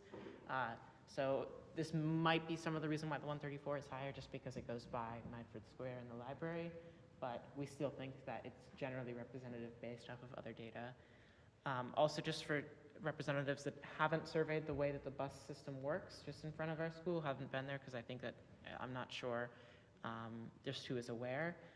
There's a bus lane if you're coming up the hill on the left side of the school, where all the buses will go through. And there are currently in place aluminum barriers that we put up this year to sort of prevent students from falling into the buses or into the road. But we see that they also cause, that might be safer inherently because they're not falling into the dangerous moving vehicles, but there's also a crowding issue which is introduced, which we'll get to later. And so currently these buses don't have designated spots, they just sort of go through and park, and so all the students need to run to their bus when it shows up, which causes some issues. So we just want to make sure that we're on the same page of what the current situation is like. So when we talk about addressing these issues, we have sort of a united thinking. This question was added late, so we do not believe that this data is necessarily representative. Again, 26 is just not enough. It's just not enough. But we still see that 77% of students that at least responded to this question would utilize a late bus. This other was like, probably. The reality of the situation is, if there's 70% of students, even if this is a very small sample, statistically it's likely that still a significant amount of students would be willing to use a late bus, even if the error bars are larger than we'd want. So I think it's still a helpful question. And there's a lot of, we didn't bother including all of the other responses because students could select other. But a lot of them were just a mix. You can see very few of them were actually alternative locations. So we just didn't necessarily bother. But we saw, most of the demand for late bus locations, if we are talking about this, because we understand it would be a budgetary ask, because currently, students that can take a car, students that can take a bike, students that are maybe more advantaged in terms of monetary basis for their families are able to access the extracurricular activities, are able to stay after with their teachers, are able to do all of these things. We do not have a late bus, and so with some exceptions, students that have to ride the bus, students that live farther away from the school, because our school is in a more affluent part of Medford, are put at not only a disadvantage from all the other factors in their life, but also a disadvantage academically. Like, we are able to come after school on Thursdays and, you know, participate in student involvement and be here, but like, you take the car, your parents drive you, or you drive you most of the time. You know, it's a 20-minute walk. It's not short, but I can do it. And so, like, we see this selection in our school, in our clubs, in our after-school activities, and we really just want to try and maintain an equitable learning environment. So even if this doesn't get addressed this fiscal year with the budgetary constraints that we just spent, you know, time talking about, we do think that the lack of a late bus is really hurting our disadvantaged population at Medford High School. Yeah, and so recently around, I think it was like December, January, added a second bus railing as a way, because before with only one bus railing, then all the buses would then park in front of that one bus railing, which caused a lot of congestion. And so now there's a second bus railing where generally like the 134 and like 95, for instance, can park at the two of them. And we asked students, had this improved the bus departure time, crowding, or safety? And there's a resounding 61% or 62% said that it did not help a lot at all, because there's still, and part of that reason could be because, one, like, the buses still can only park in front of them, at least that's how that's being coordinated currently.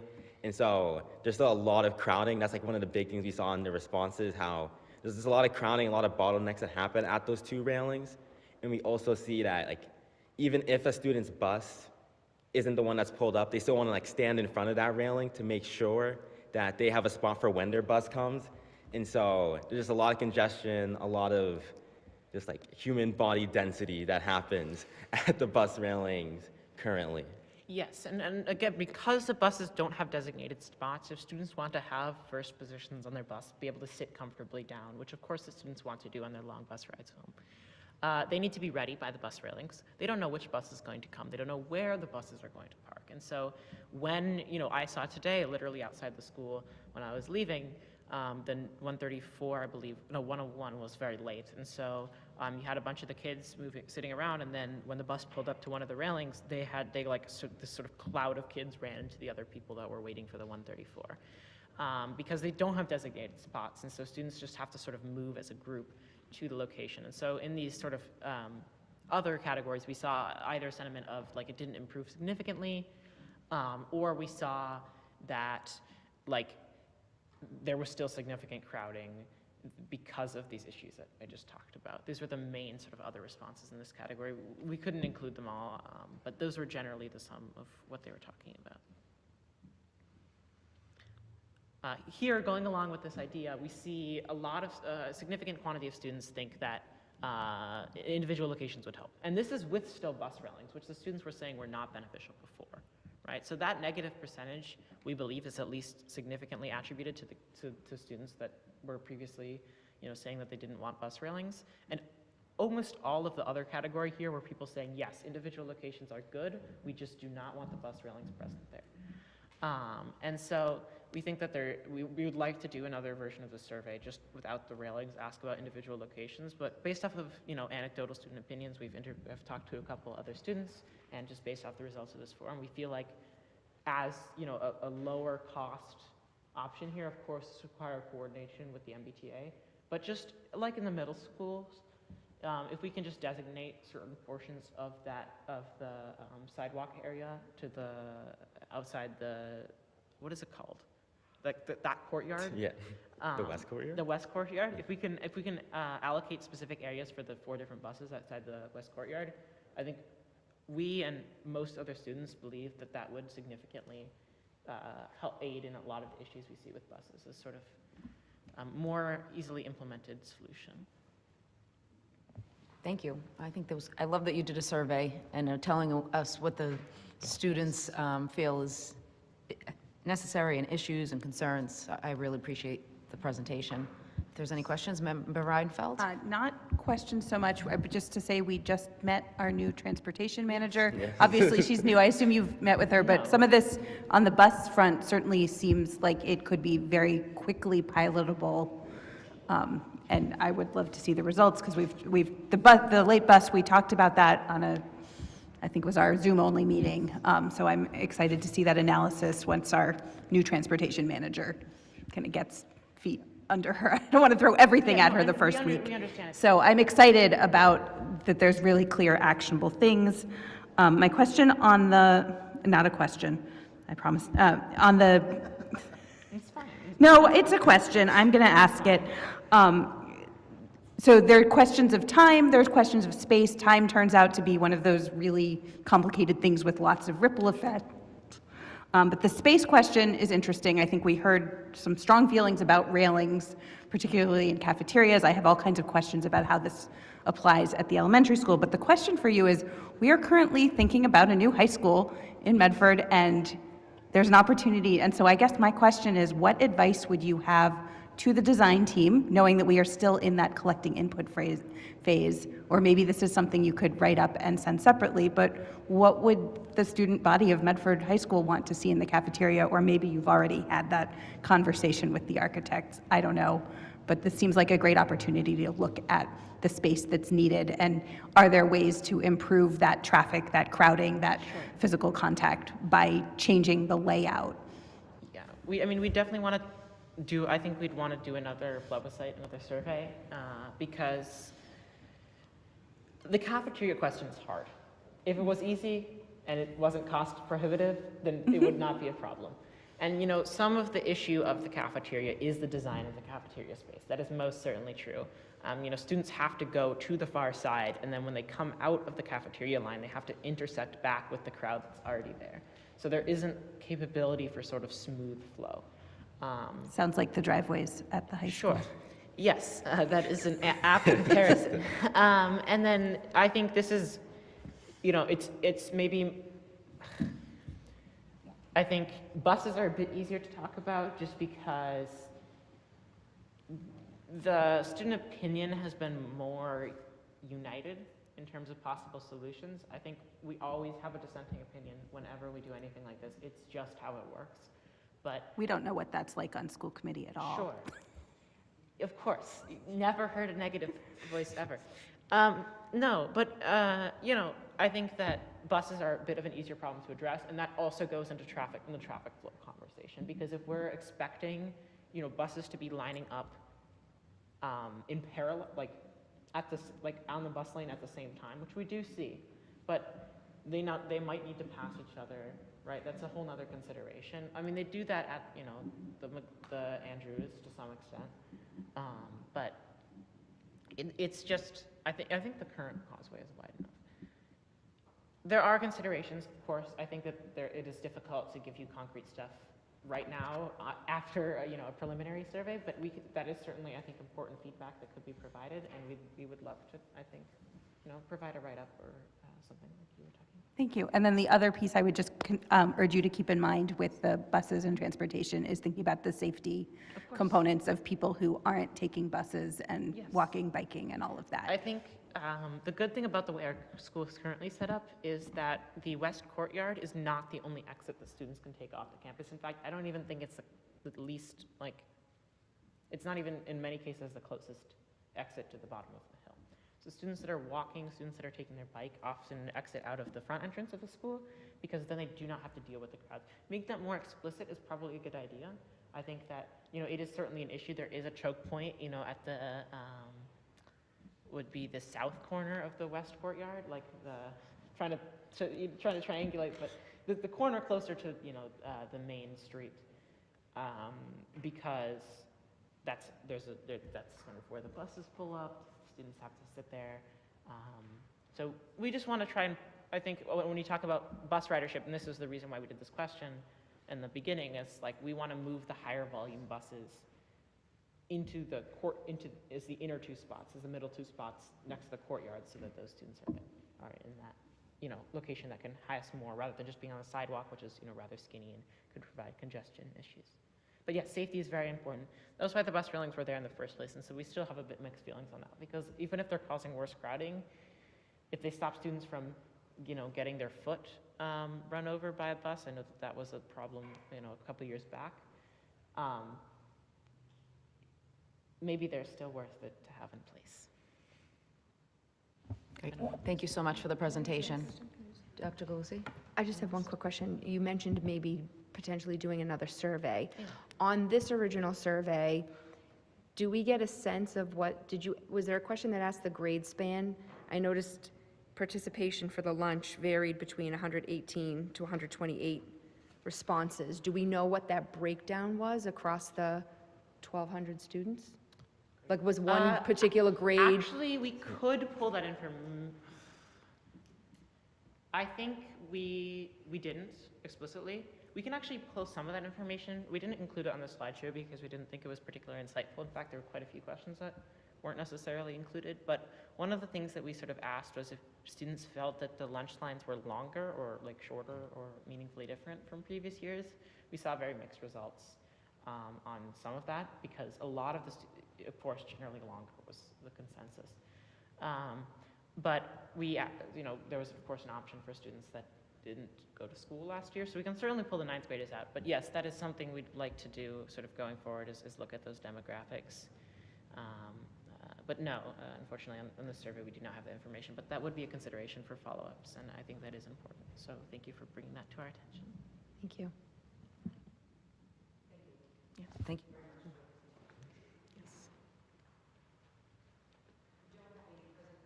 Do not have any presentations of the public. We do have continued business. MSBA project update. Member Graham, Chair of the Medford Comprehensive High School Building Committee. I'll turn it to you. Thank you. I will try to be brief and thorough at the same time, so we'll see how it goes. Okay, so the first thing I wanted to cover was some conversation around the process, where we are, the option selection, et cetera.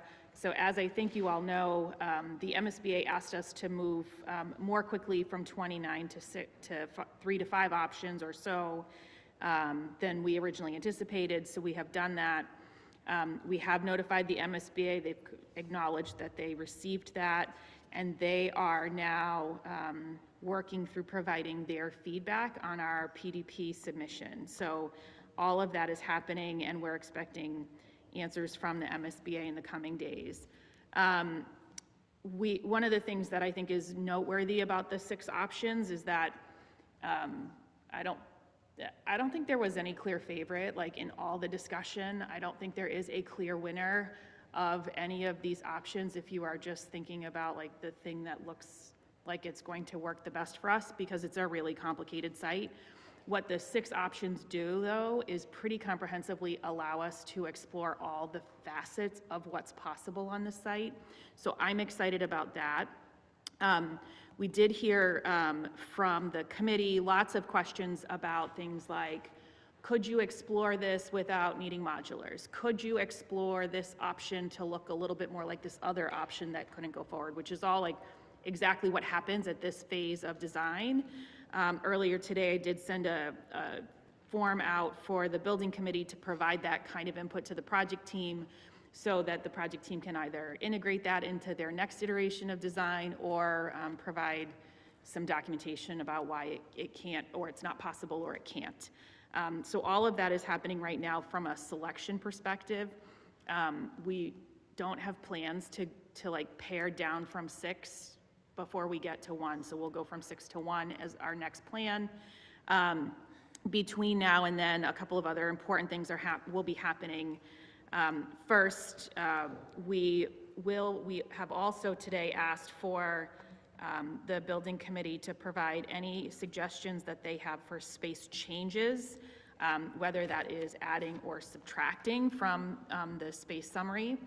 And those proposals will be collected up and provided and noticed on the agenda for our meeting on the 27th, where we will be considering and voting on anything that might change the space allocation as it was originally envisioned. Based on whatever is approved in that meeting on the 27th, a revised request will go to the 2 estimators on the project for a second round of costing, where more things are known about these options and they can get a little bit more precise, although I say a little bit because I think we're still at the a little bit phase when it comes to cost. But that next round, again, is really intended to help us compare the options to each other. You know, I think we'll see some combination of like changes to space on the 27th and some, and yet another combination of options, because whatever we eliminate on the 27th is gone forever. We also have options to carry forward options, which you saw some of that in our last costing, and we can continue to do that at this phase so that we have sort of all the options on the table.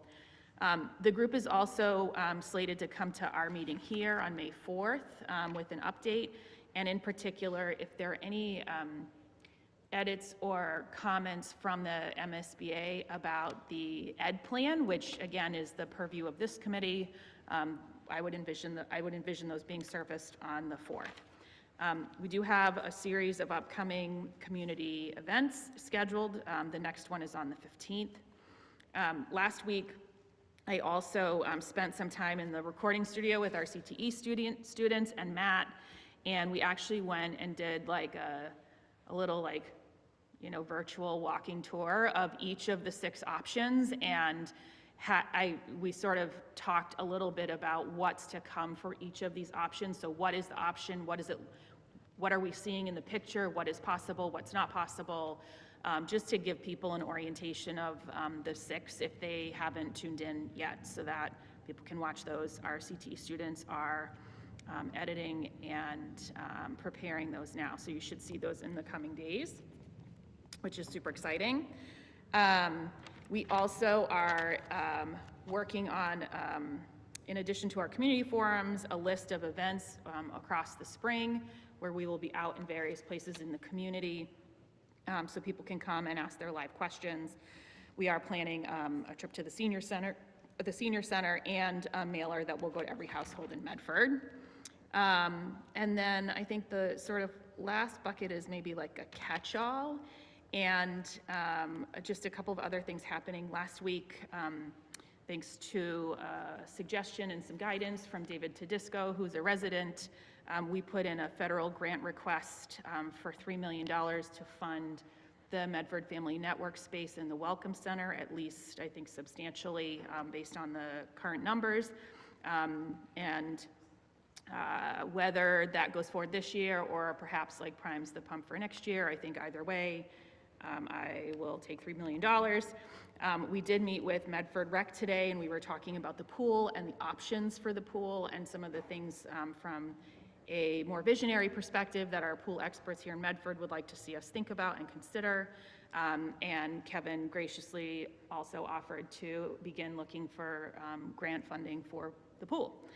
So we'll take that as well. So that more to come there. We did also talk with Kevin from a really preliminary contingency planning space, and we start talking about the things that will be impacted on the site during construction. How do we start to make sure that our full cadre of programming can continue through construction? So if, for example, we pick a design that builds something on the field, that means we'll be displacing soccer and lacrosse, and where do they go? So we're having all those conversations, and there's some related work that the city is contemplating around Hormel Stadium so that it can be ready to receive students if it comes to that. We did also talk with Kevin about you know, other alternatives like the Tufts pool, et cetera. I think we've had a lot of conversations about the pool, and we are exploring every avenue to make the priority of the pool remain a priority, but not drive the entirety of the design decision-making about the high school project. And I don't have any answers for that yet, just questions and conversation that we're having, particularly with our state delegation. Our state delegation was in a week and a half ago where we gave them an update on the project, and we had lunch at Bistro 489, and we talked with them about any variety of things on the docket in terms of the project. We also talked about, you know, my desire to see the state increase reimbursement when you're building vocational programs. Vocational programs are expensive. They are the future. They're the thing that at the state level everyone is talking about, and yet there's like no additional reimbursement. And in fact, There is a bill, there are multiple bills that seem to have stripped out the additional reimbursement for vocational programs, which is sad and not aligned with, I think, the future of education. So hopeful that we can continue to have that conversation with them. We are also talking with them because we are in conversation with DCR, who is our largest neighbor by far. And they all but surround us, actually, on the site when you look at a map. And we are talking to them about, as well as Friends of the Fells, about both construction, post-construction, needs that we have and share with them, like access to the site in a way that is not just the main sort of access road right now, which would, we think would be mutually beneficial with DCR, but obviously that brings up lots of planning and permitting sort of questions that create a long tail potentially, depending on what, where we go with all of those options in collaboration with DCR. So we wanted to make sure our state delegation was aware of and involved in that discussion early on. They were extremely supportive and excited about the project. They raved about the blueberry bread pudding at the bistro, and that was like very excellent dessert topping, I guess I would say. And it was a good conversation, and they're eager to help any way that they can, which I think is great.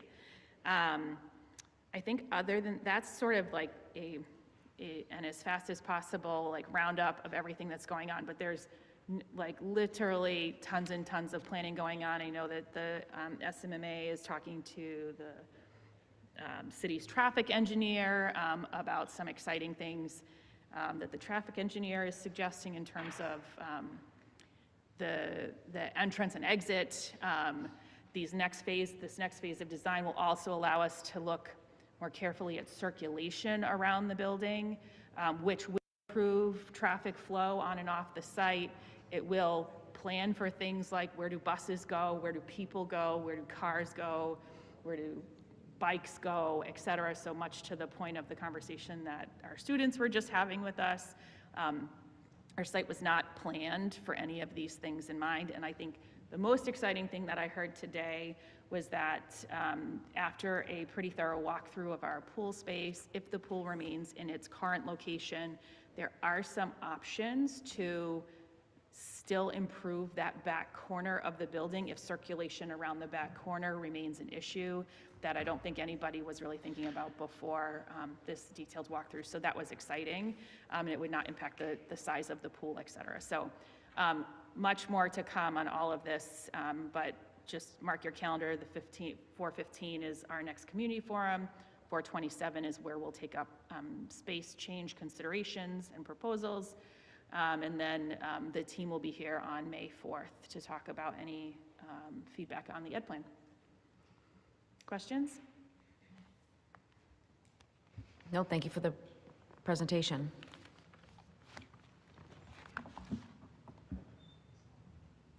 Do you have a question? Okay.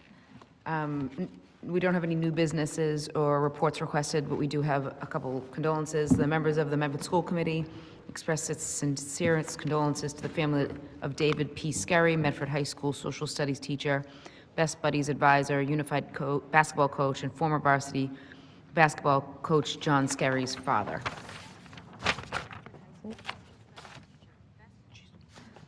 And the members of the Medford School Committee express their sincere condolences to the family of Lot Max Parisian.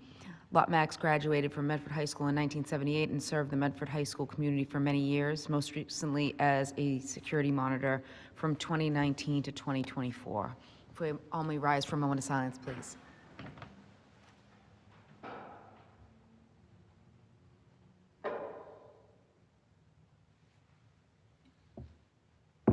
Thank you.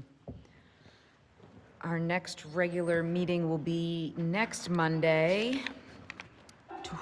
April 13th, 2026, here in the Alden Memorial Chambers and via Zoom. Motion to adjourn. Motion to adjourn by Member Reinfeld, seconded by Member Mastroboni. All those